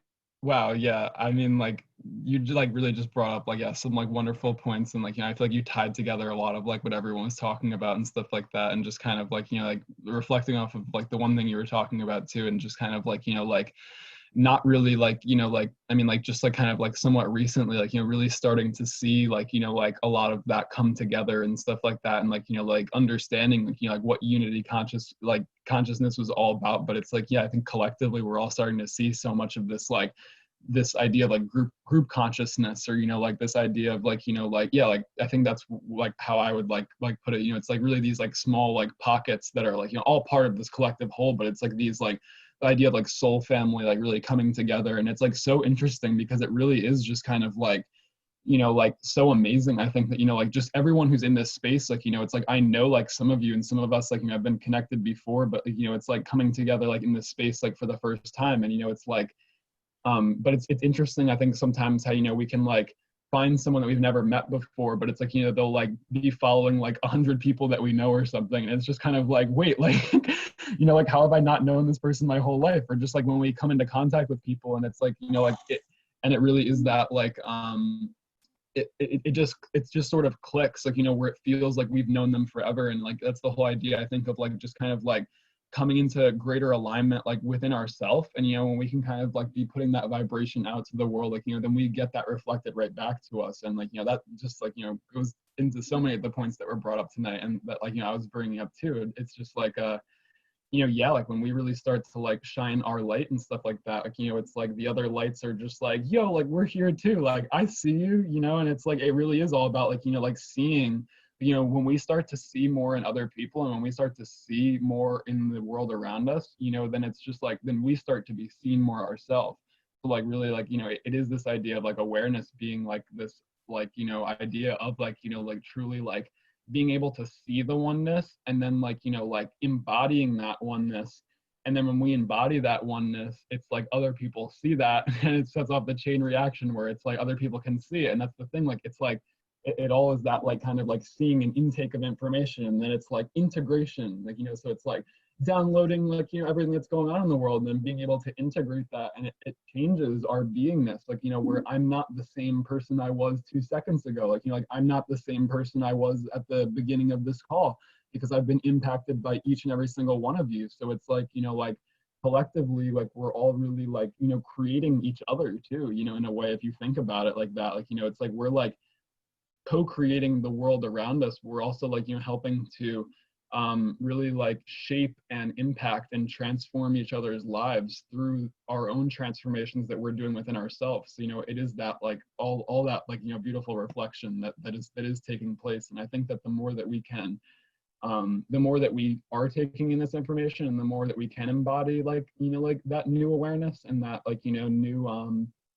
these new frequencies and stuff like that is when we can start to really implement this change, like at the level of where we all kind of fit within the puzzle, and, you know, like understanding that we all are playing different roles within this. So it's kind of like, you know, being able to like step into more of our life purpose, and like seeing that like, you know, like that is this cog in this like, you know, giant machine of like, you know, like what's like, you know, like being able to turn things around for the better. And that like, you know, like that our individual impact really is important, because it's like we're like stepping into the role that we've always been meant to be here for. And it's like, you know, we incarnated here on earth, like, you know, like for a reason. Like, you know, I feel like I've had a lot of conversations with people, and like, you know, it's the idea that it's like there's like this you know, like that it's like there's like a long line to like, there was a long line to like, you know, incarnate like here on earth. So, you know, it's kind of like some people like think about, you know, like that their life's meaningless and stuff like that. But like once you start to like realize like all of the work that needs to be done here, it's just kind of like, damn, like, you know, like I like, you know, like it's so important that I'm here right now, you know, because I have so much to give. And it's like, you know, I'm playing this vital role in what's going on. And like, you know, it's like the more that we rise up, we start to see and recognize like how powerful we really are. And, you know, we all are truly like so powerful, like beyond measure. And it's like,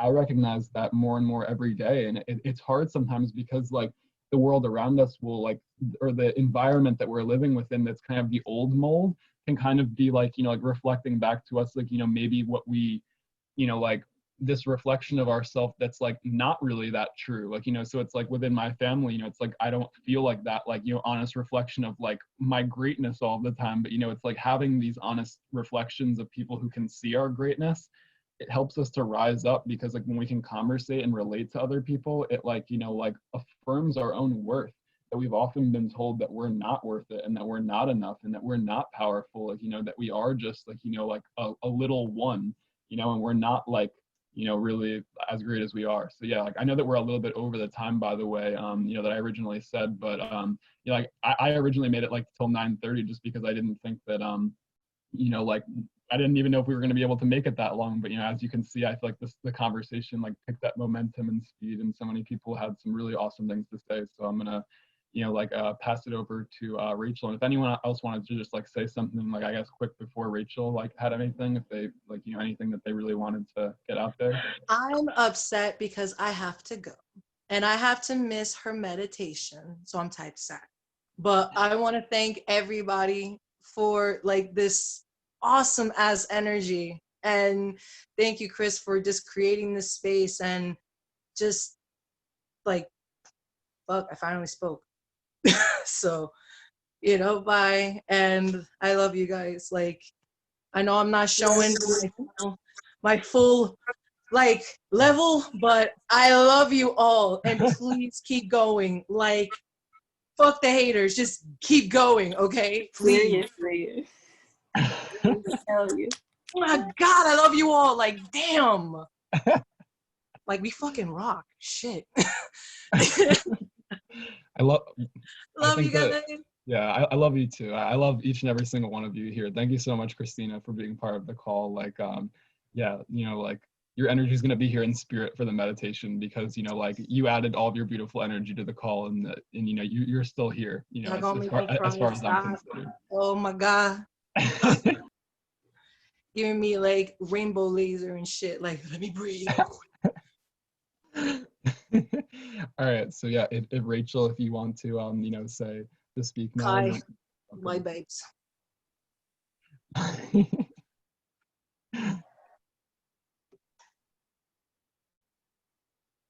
So yeah, Rachel, if you wanted to speak now, or if anyone else, or yeah, Brendon, if you wanted to say something before then. Yeah, no problem. I figure I might as well, since I've been pretty quiet this time, but I've really been enjoying just listening. I'm sure you guys can imagine, after doing over 10 hours worth of broadcasting in the past 2 days, I'm just like, I'm just going to rest my voice tonight, which has been what I've been doing, which worked well with hanging out with you guys here.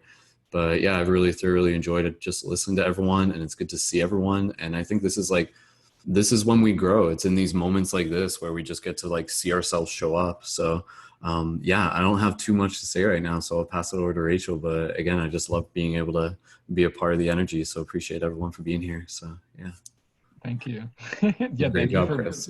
Yeah, thank you for being here, Brendon. And like yeah, like, you know, like I owe it to you for being able to like you know, like help me to step into being more confident in this, because like, you know, you've been like, you know, holding this space for over like 10 years now, like, you know, like I think, right, like I think doing like, you know, Paradigm Shift Central and everything. So definitely like, you know, reach out to Brendon too if, you know, you want to be part of more discussions like this and stuff like that, you know, in the future and stuff like that, because like, you know, he's been doing this for a long time, and, you know, he has like a bunch of other great like things that he adds to the mix, like, you know, like where today I like did like the work period, and, you know, I just like, you know, like had like a couple questions I had for him and stuff. So, you know, like it's really helpful to like come together, not just in spaces like, you know, of sharing like this, but, you know, also to like have the support of being able to like have people like, you know, help to grow your business and stuff like that, and different things that you're trying to get off the ground. So like, you know, he's definitely like at the forefront of like, you know, helping to do that, like, you know, helping to shift paradigms, as well as like, you know, to help, you know, in our own personal transformation processes, and like stepping out into, you know, being able to be more of our light. And I think like, you know, I owe it to him so much, you know, for being able to be connected with a lot of these people that are in this call right now too. You know, it's like just through that space that he has created. So yeah, like definitely reach out to Brendon for that. And thank you for being here and, you know, sharing your light and your presence. So yeah, and then pass it over to Rachel now, and you know, she's going to share some words and then you know, lead us in a closing meditation. I think Julia and Panda might have had one last thing to say each. I noticed they were commenting in the chat about potentially jumping in for a second if everyone has time for that too. You're on mute, Kris. Oh, sorry. I was just saying, yeah, like ultimately, if no one else has to go anywhere, like right away, like we can open it up to, yeah, like I guess like if like a couple more people wanted to say something else. I mean, like the only reason I was just rushing it was because like, you know, I didn't want you guys to be like, you know, like just if you guys had to like run anywhere. But I guess if you have to run anywhere, you would just leave by now anyway. So, so yeah, I guess if anyone else wanted to share anything, they're more than welcome. Thank you. Thanks for setting this up, and thank you, Panda, for letting me speak for a minute. I really enjoyed what you guys were talking about. There was like a few people before this. You guys were talking about how, sorry, my bird just flew. And I was like, where's he gonna land? He's okay. Yeah. We have, I think Mercury retrograde's about to happen soon. So I think we're feeling a lot of different things right now too in shadow. And I think I'm just trying to think of like what parts to pick out of what you said to like segue into what I want to talk about, because it was a little bit ago that you mentioned it about how like, you know, I liked what you said about, you know, not making people feel bad and not making them feel guilty. That's really important too. And also what you mentioned about people have to be like ready. And like there's this thing with like unsolicited advice that you're not supposed to do that. But I've, you know, in the terms of like when someone's hurting you, I feel like that's a strange balance to be in. Especially with what we're like the weird dynamic that we're in right now, where we're experiencing a lot of hate talk about like people of color, and it's kind of triggered a lot of things in me. And I'm just gonna be really open right now and tell you guys that something that happened 4 years ago was my partner's mom did something to me and was kind of making fun of the way that my people talk, and it was really hurtful. But at that time it was I don't know how to really approach this. I don't really know how she's going to receive what I have to say about how that made me feel. So 4 years have gone by where it's feeling really uncomfortable around her, knowing that she has some limiting beliefs about people who come from my background. So that's just been something that I've been dealing with. But just yesterday, meditating and really trying to take care of myself during this time, that's really a difficult time for sure. And I reached out to her and asked if she would want to talk because she had talked about something. And it was an opportunity that came out in a really loving way to just tell her what happened and how that, made me feel. So that was, I think, took a really long time for me to figure out how it was going to go about doing that. But it was so needed for both of us. And also for my partner as well, who kind of stepped in and shared, spoke for me in many different ways too. So I just wanted to share that because I think that that's something that has been really different, that probably, if all this stuff wasn't happening right now, wouldn't have given us given her the opportunity to think about race in such a in your face kind of way, like today we're seeing that. So yeah, I just wanted to share that. It's a win for me in my life, and and also for her too, to really be receptive to it instead of, you know, putting up walls. So yeah, I just wanted to share that.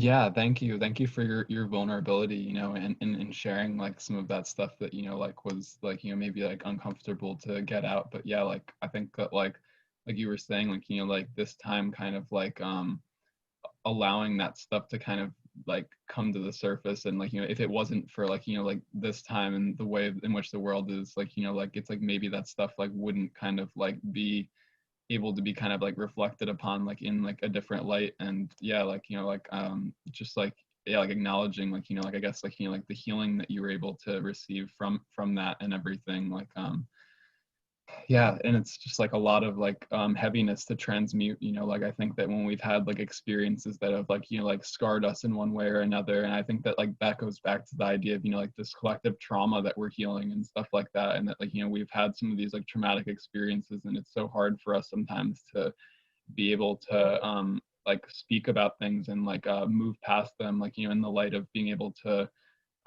you know, like have compassion, like, you know, like despite like you know, like circumstances that have happened to us. And those are the hardest things that are like, you know, kind of being released right now and stuff, is just like, you know, it's decades of trauma and abuse and stuff like that. And it's like, you know, like the anger, like, you know, it's coming up to the surface, and all of the emotions.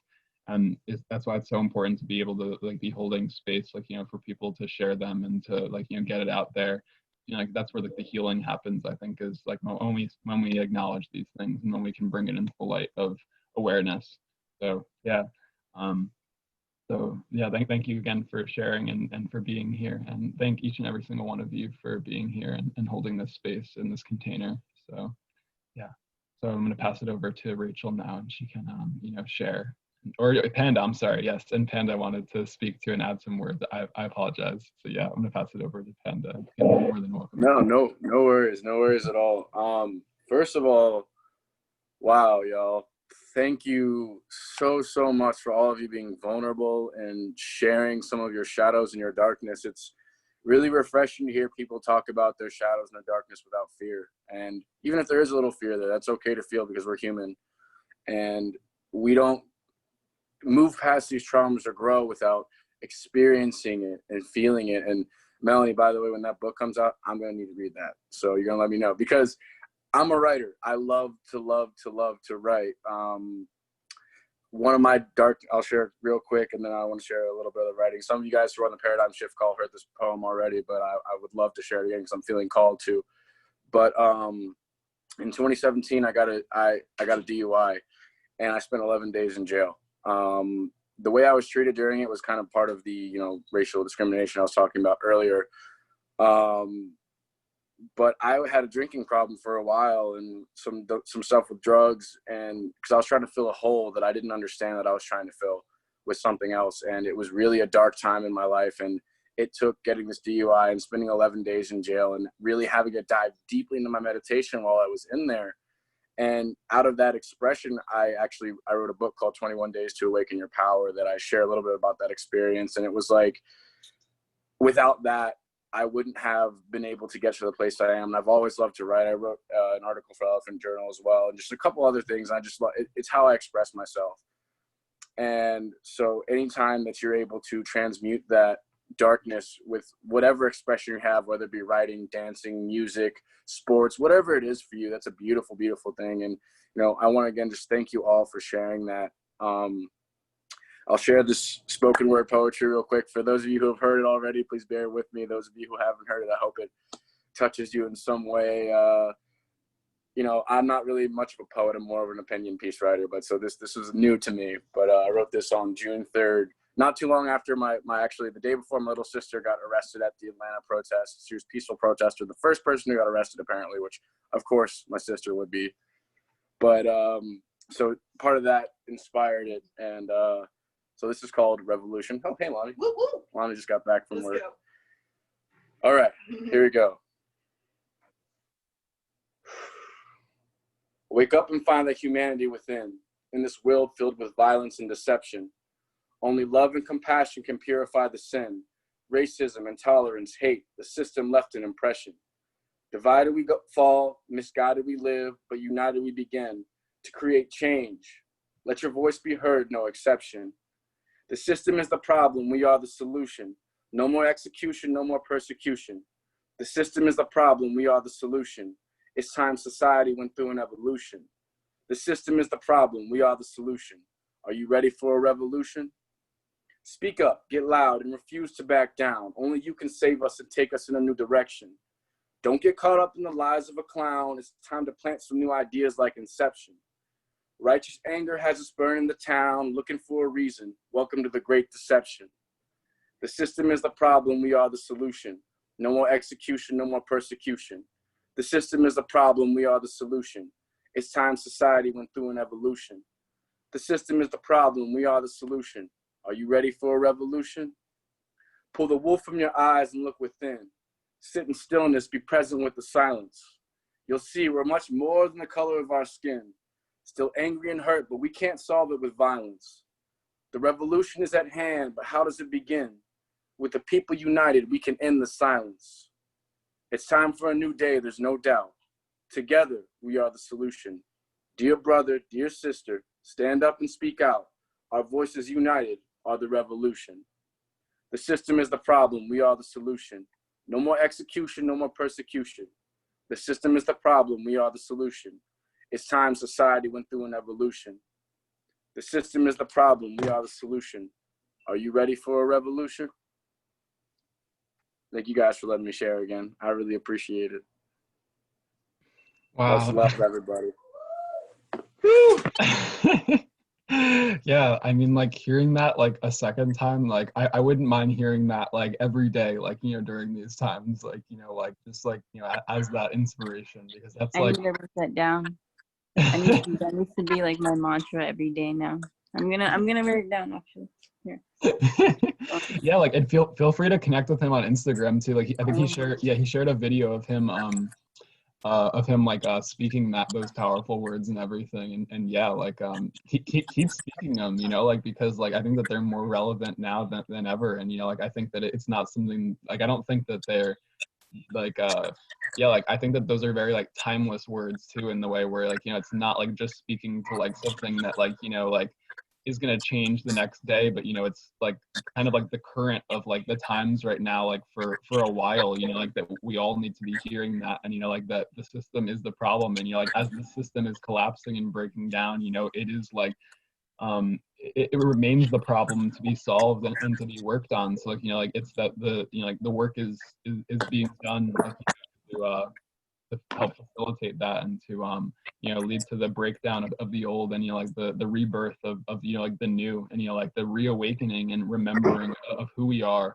of all that we are, and like, you know, taking our power back from those who have like, you know, like taken it away from us. And you know, like that goes into so many different levels, because we've all like, you know, like felt like that in one way or another. I think that that's important too, is that like, you know, like we all are valid for feeling like our power has been taken away in some way, because you know, like really we kind of all bought into this system in one way or another. Like, you know, we all kind of gave our power away, like, you know, at one point or another, to just kind of being like, okay, you know, like I'm gonna allow you to just kind of like, you know, like say what goes and stuff like that. And you know, we've silenced ourselves for too long. So you know, like again, echoing the words of what's been said throughout this chat, like, you know, it's time now to step into the light and to speak up and to like, you know, like share your voice. And you know, like we're all doing that in our own way, you know, like in our own time, and it's all okay, and it's all fine. We're doing it together, and yeah, we rise up together, and we support each other, and that's what this is like help bring, and it's beautiful.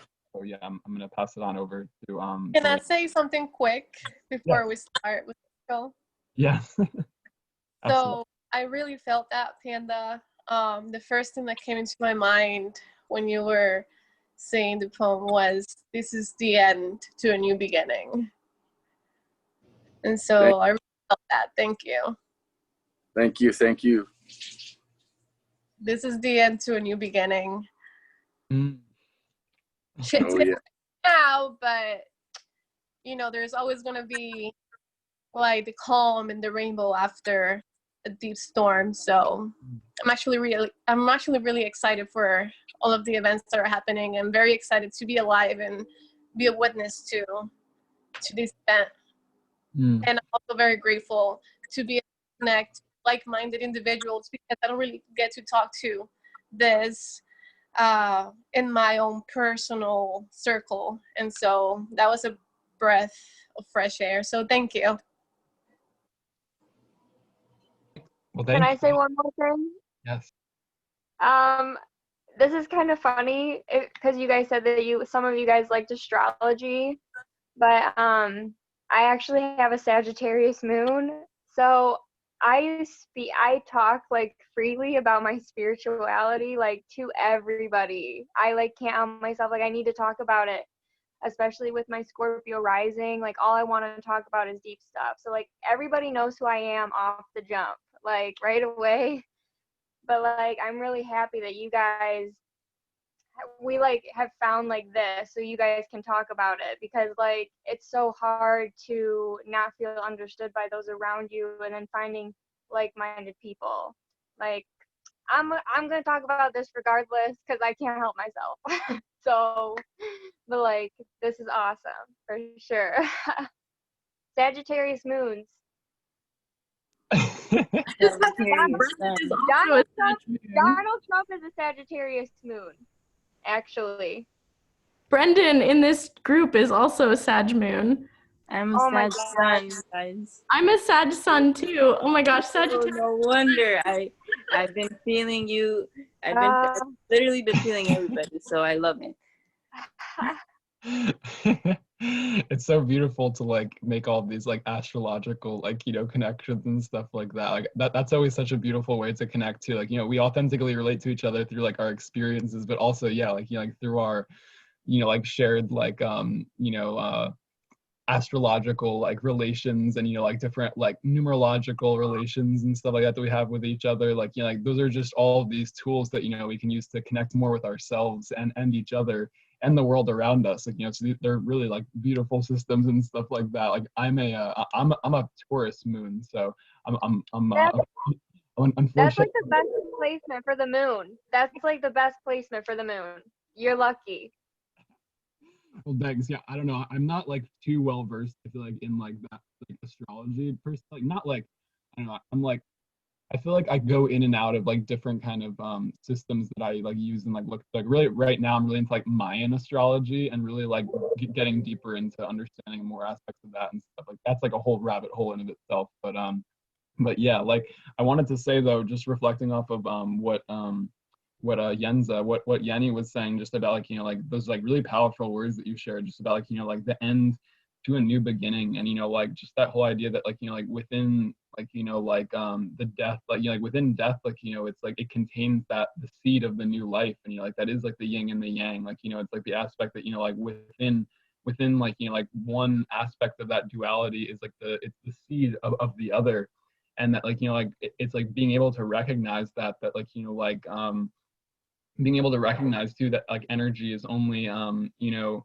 transformed, and that it turns into like something else, is that like, you know, it shows us that like, you know, through our experience and through our existence in of itself, like we're always constantly like navigating and oscillating between these polarities and stuff like that. And the more that we can kind of stay, it's like, you know, like the word is so like misunderstood, and it's hard to like, I feel like, even use the word like, you know, like remain like neutral, but it's really like being able to like see the darkness and see the and like see the light, and like, you know what I mean, like to be able to like see from outside of that contrast, like outside of the yin yang circle, so that we're not like almost like within the darkness, or, you know, like we're not even just fully like, you know what I mean, like within the light, where it's like we can't even see the darkness clearly, but it's being able to see like both of those things clearly for what they are. And I think that that's like being able to kind of like that's the idea of being able to transcend dualities, that like, you know, we can see it for what it is, and like, you know, being able to recognize, even in of it, like being able to recognize and see that this is like a new beginning within the end, is like you know, evidence of itself that we've kind of been able to transcend, like, you know, like within that one part of ourself, like being able to see that. And that's like, I feel like we're all kind of transcending different layers of like being embedded within duality. And, you know, it's kind of like, you know, like within different circles and within different things, we may still be kind of playing within duality. And that's like I feel like, you know, like sometimes we bypass things because we want to just like transcend it all. But like, you know, it's like we're all still here, like working through like, you know, all these different issues. And if we're kind of like still having arguments and stuff, like that's like, you know, a call to ask ourselves, like, you know what I mean, like, how am I like kind of playing into this, like, and only seeing one side of the coin instead of being the coin? Like, you know, like Phil Good talks about that all the time. Like, I love like, you know, listening to his videos and stuff, but he's like, you know, it's time to like, you know, become the coin, you know, where it's like we see both sides of it, and you know, like we are all of it. And like that's being able to kind of transcend that perspective, but it's being able to like, you know, it's that shadow work upon all layers of our life. Like it's not just one thing, you know, but it's so many different things. And yeah, I know that we're kind of like way beyond the time that we originally like set for this, but anyway, like yeah, like that's all I have to say, honestly, for like kind of the end of this. Like I guess I'll like say kind of my closing words, just you know, in this is just like, you know, like just like infinite love and gratitude for each and every single one of you that are still here now, and like, you know, the ones that had to even leave like beforehand, you know, like for each of you sharing like, you know, your own unique perspective and, you know, your own respective reflection and your own light, you know, like, because like, you know, when we shine light on ourselves, you know, we can illuminate that darkness, like that others may be facing within themselves, and, you know, like help others to see themselves more clearly. So by like, you know, each and every single one of us sharing our own unique perspectives on all of this is such a beautiful thing, like, you know, because we're able to grow and rise together, as it's been brought up, like, you know, so beautifully within everyone within this conversation, because everyone has truly contributed so much. Thank you all for also like helping to hold this container, because, you know, it's not just like, you know, like not just like me helping to facilitate it, but, you know, it's each and every single one of you, like, you know, being here and sharing your light and, you know, being part of the conversation. Like, you make this what it is, and we like have co-created such a beautiful space. Like, I'm looking forward to like, you know, sharing this like with everyone. Like, you know, I've been recording this call and everything, so like I'm gonna like make like a post of it, or at least show like a preview of, you know, kind of like some of the conversation that we've been having to encourage more people to be part of this discussion, because yeah, like, you know, in further weeks to come, like I look forward to being able to hold this space and, you know, talk about more things together and, you know, collectively grow and rise together. So yeah, love you all so very much. I'm gonna pass it over to Rachel now. All right. So I had a couple of things to speak to, actually. Love the astrology talk, I must say. I am Sagittarius Sun, Scorpio Moon, Gemini rising. So I have all three of the craziest signs. I don't know if you could tell. Probably not, because I've been pretty quiet so far. But I wanted to actually talk about, well, I had something to say way back at the beginning. Wanted to say something like right after, I think it was after gosh, I don't even remember who spoke first now, but but it actually is very relevant to what I wanted to speak about, relevant to the topic of the discussion overall. And that we were talking about how we're dealing with the challenging times.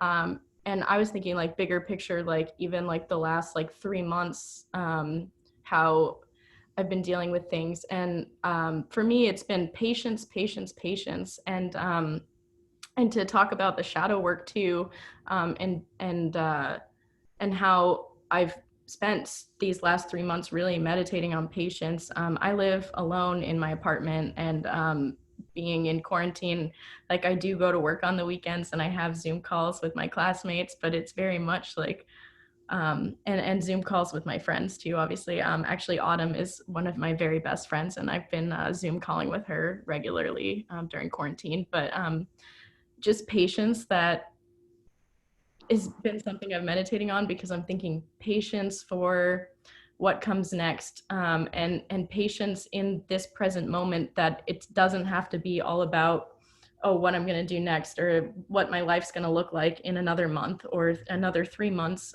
what the whole world is going to look like in another month or another 3 months. And just I think it's kind of funny that here I am, the last one speaking, when I did feel like I had something to say way back at the beginning, because that was actually in all my dynamics with groups in the past. I've always been that person that feels the need to talk, that has to get my voice out there, that needs to be heard. and not being able to focus on what anyone else was saying while I'm thinking about what I need to say. And just to be in this space with all of you and to realize that I sat through this whole call and was completely engaged and present with every single one of you. And just to acknowledge the place that I've come to where I was able to be completely tuned in and listening to everything that everyone said, even though I did have that feeling of, oh, I have something to say. But it wasn't so much like I was squashing that down, but it was more like I was patient and I made peace with the fact that my time would come to talk when I was like, you know, it would come. Like it wasn't like I had to say something right away or I was gonna forget everything I had to say, you know? And also what I had wanted to say back at the beginning was addressing the idea that, you know, it's not, I feel like we keep talking in terms of, oh, what we need to do to help other people and what we need to do in ourselves to do something for others. And, you know, kind of the dynamic of like, even though we've been talking that it's not one or the other, it's not like the yin yang, it's like everything's contained within the other. But even that term, like one or the other or us and them, to quote Pink Floyd, us and them, and after all, we're only ordinary men, me and you, and God only knows it's not what we would choose. It's not us and them, it's us versus the constructs that we have created. Going again, tying into like the idea of past lives and past energy. These are constructs that our past energies have created. It's us. It's always been us, and it always will be us. And there is no us and them or like other. I mean, it's the construct of other that we're dealing with, and really, it's so beautiful to be talking to a group of people who really is able to step outside of that other and wants to discuss what it would be like if there was no other. And even though that does exist, I know Panda was mentioning, like, you know, like, you know, like bypass all of those constructs because they do exist. They're part of our reality. All the constructs we've created and the divisions that we've created amongst ourselves. What Parker mentioned too with the Germans and the English singing together Christmas carols, it's like there would be no wars if people weren't willing to go to war, and constructs of society have taught people that it's okay to go to war, that it's honorable and noble to go to war.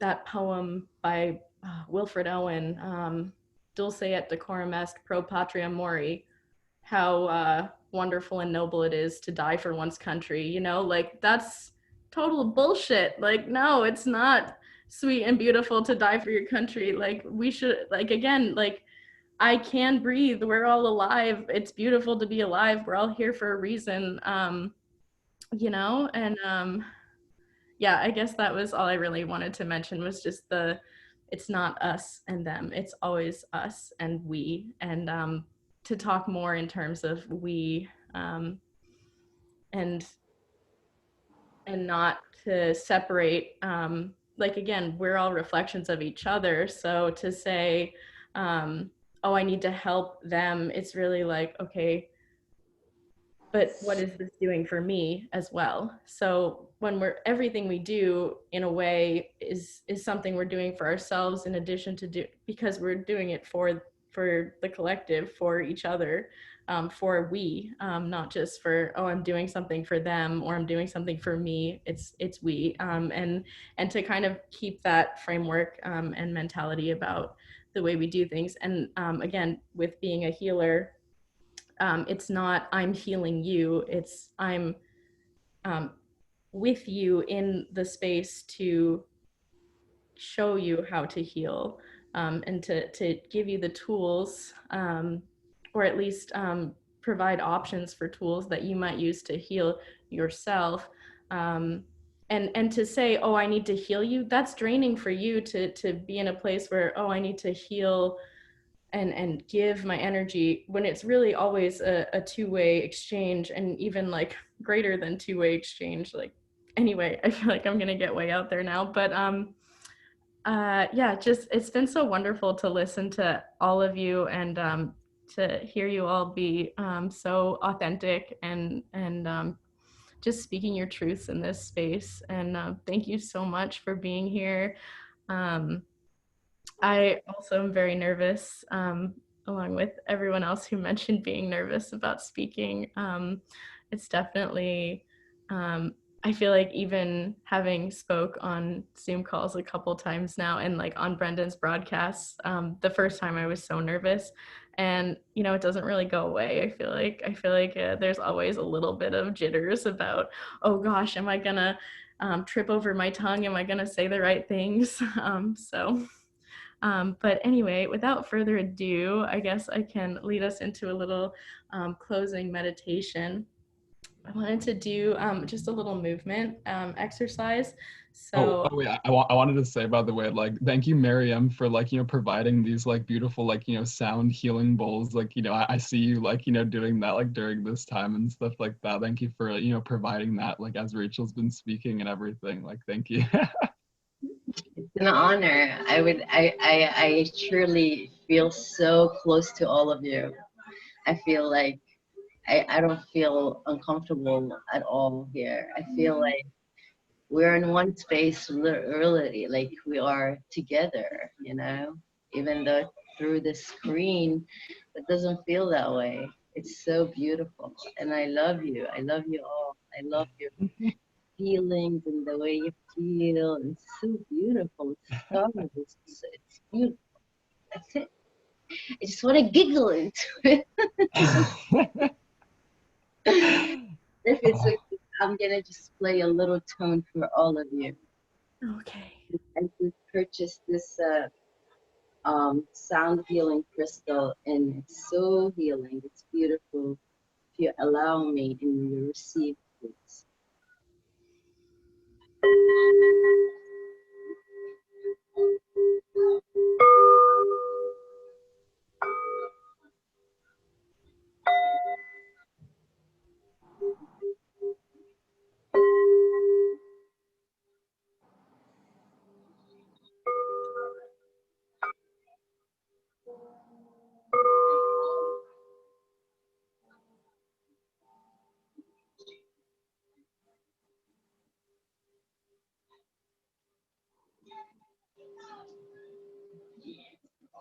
Love and light to you. Love. Thank you. Thank you. Wow, so beautiful. Thank you. You're such a beautiful presence. Thank you so much for like, gracing the call with your beautiful presence, and each and every single one of you for doing that. So yeah. None. So yeah, Rachel, if you want to going off of that, lead us into the meditation. You can begin doing that. I guess if everyone wants to start by just rubbing your hands together and just close your eyes and then gently just bring your hands to your face and just give the energy that you've collected in your hands to your face. And then shake out your hands and release the energy that's that you've wiped away off of your face there. And then we'll gently bring our hands up and collect the chi above us, and then expand and condense. And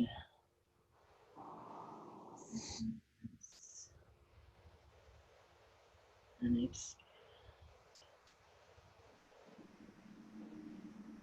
and condense. And then bring your hands just gently to rest on top of your head at the crown. And inhale deeply all the way down to the bottom of your belly. And as much as you can. And then gently, evenly exhale through the mouth.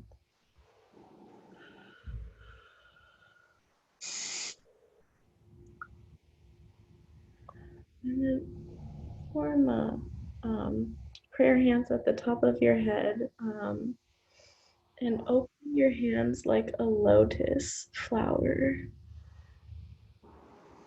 Gather that chi from the universe.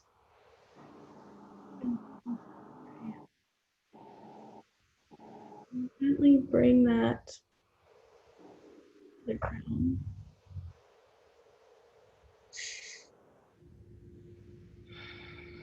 And then we'll bring the chi back down to center. And then we'll just rest with your hands however is comfortable. And I just wanted to read a little closing meditation for you all here. A blessing for each of you. May you recognize in your life the presence, power, and light of your soul. May you realize that you are never alone, that your soul, in its brightness and belonging, connects intimately with the rhythm of the universe. May you have respect for your own individuality and difference. May you realize that the shape of your soul is unique, that you have a special destiny here, that behind the facade of your life, there is something beautiful, good, and eternal happening. May you learn to see yourself in the same delight, pride, and expectation with which God sees you in every moment.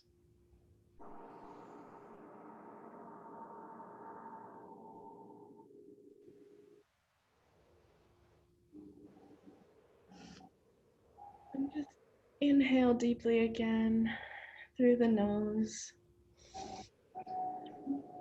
Breathe in all of that chi, prana, energy from the air into your lungs. Full of light and love and calm and peace. Exhale through the mouth. And take a couple more breaths, gentle, even breaths.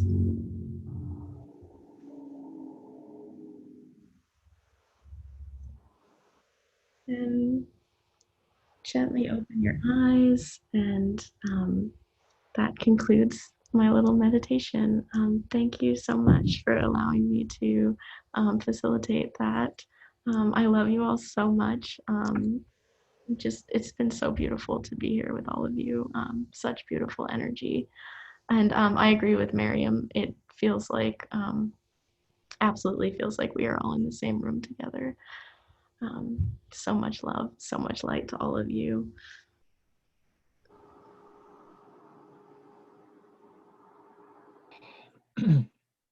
Yeah.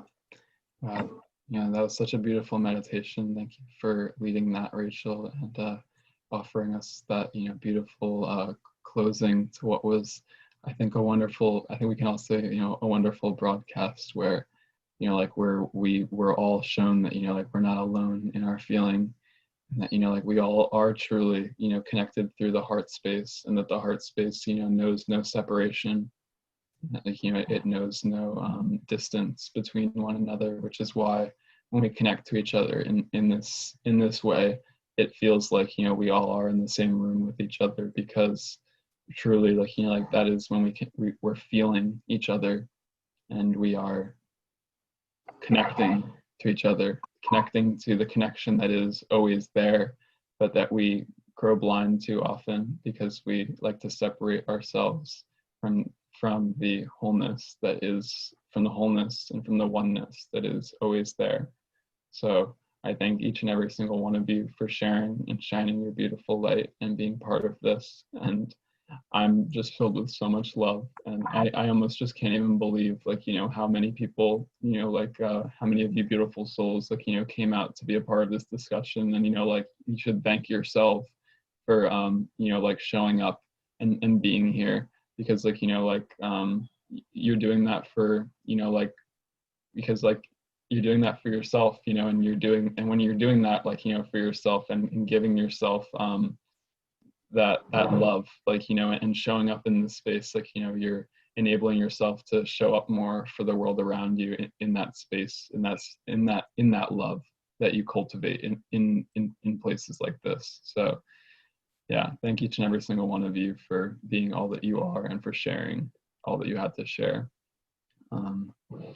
Yeah, I look forward to connecting with you all the next time for the next conversation. I will, you know, keep you updated on Instagram when that's going to be. I think that next week's, like, it's either going to be on this Wednesday again, or it's going to be on Tuesday. I'm not entirely sure, and it's because the reason why I was thinking about making it a different day is because my friend Derek, or Pleiades, as you may know him. I'm not sure if any of you guys are connected with him, but he also like is holding like these like meetings like every Wednesday and stuff like that. So I was thinking about moving it to a different day. But yeah, just like that's kind of the update that I really just wanted to say. But yeah, not to go too far into that. But yeah, I'll keep you all updated and everything. So yeah, thank you all again for being here. I love you all so much.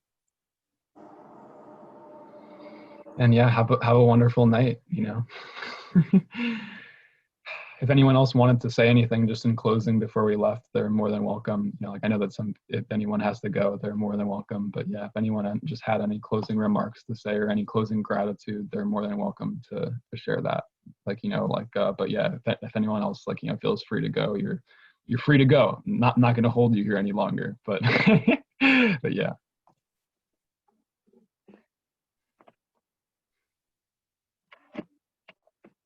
Bye, guys. It was nice to meet all of you. See you. Thank you for inviting me. Yeah, no problem. Thanks for being here. And thank you for having me as well. I love you all. Love and light to you through your journey. So much love, so much hugs, virtual hugs to all of you. You guys shine so beautiful. Have a wonderful night. Thank you for having me in this beautiful space, Kris. Thank you for your beautiful invitation. Your light is beautiful and bright. Thank you all. Thank you, light workers. Thank you. Thank you. Good night. Satnam. Thank you. Love you.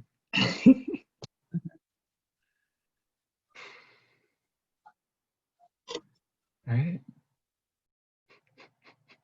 And then there was 4. But yeah, Parker, if you wanted to say anything, I guess, like in this space. Yeah, I just wanted to say it's been really cool. We met at COSM around December, and it's weird how everything's fractal. So it's like I met you at COSM, and then that's branched out into this whole other community. So it's just been a real cool process, kind of seeing that and kind of finding the others who are kind of in a similar philosophical, spiritual, metaphysical headspace. And Yeah, I'm grateful. I think it's funny how you said that, like finding the others. Like it reminds me of, yeah, like what Timothy Leary, like, you know, said. He's like, you know, like find the others. You know, it's about like, you know, like yeah. I don't know. I just like thought that was funny. But yeah, thank you, Parker, for being here and you know, being a part of the discussion and sharing unique perspective and everything. And I look forward to, you know, having you as part of some of the next broadcasts that we're doing. So yeah, thank you for being here, dude. All right. Well, I think that pretty much wraps it up. A lot of the people have left and everything, so I'm gonna close the Zoom call for now. But yeah, love you guys. All right. How do I get this off here? Peace.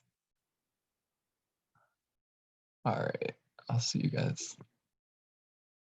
1 second.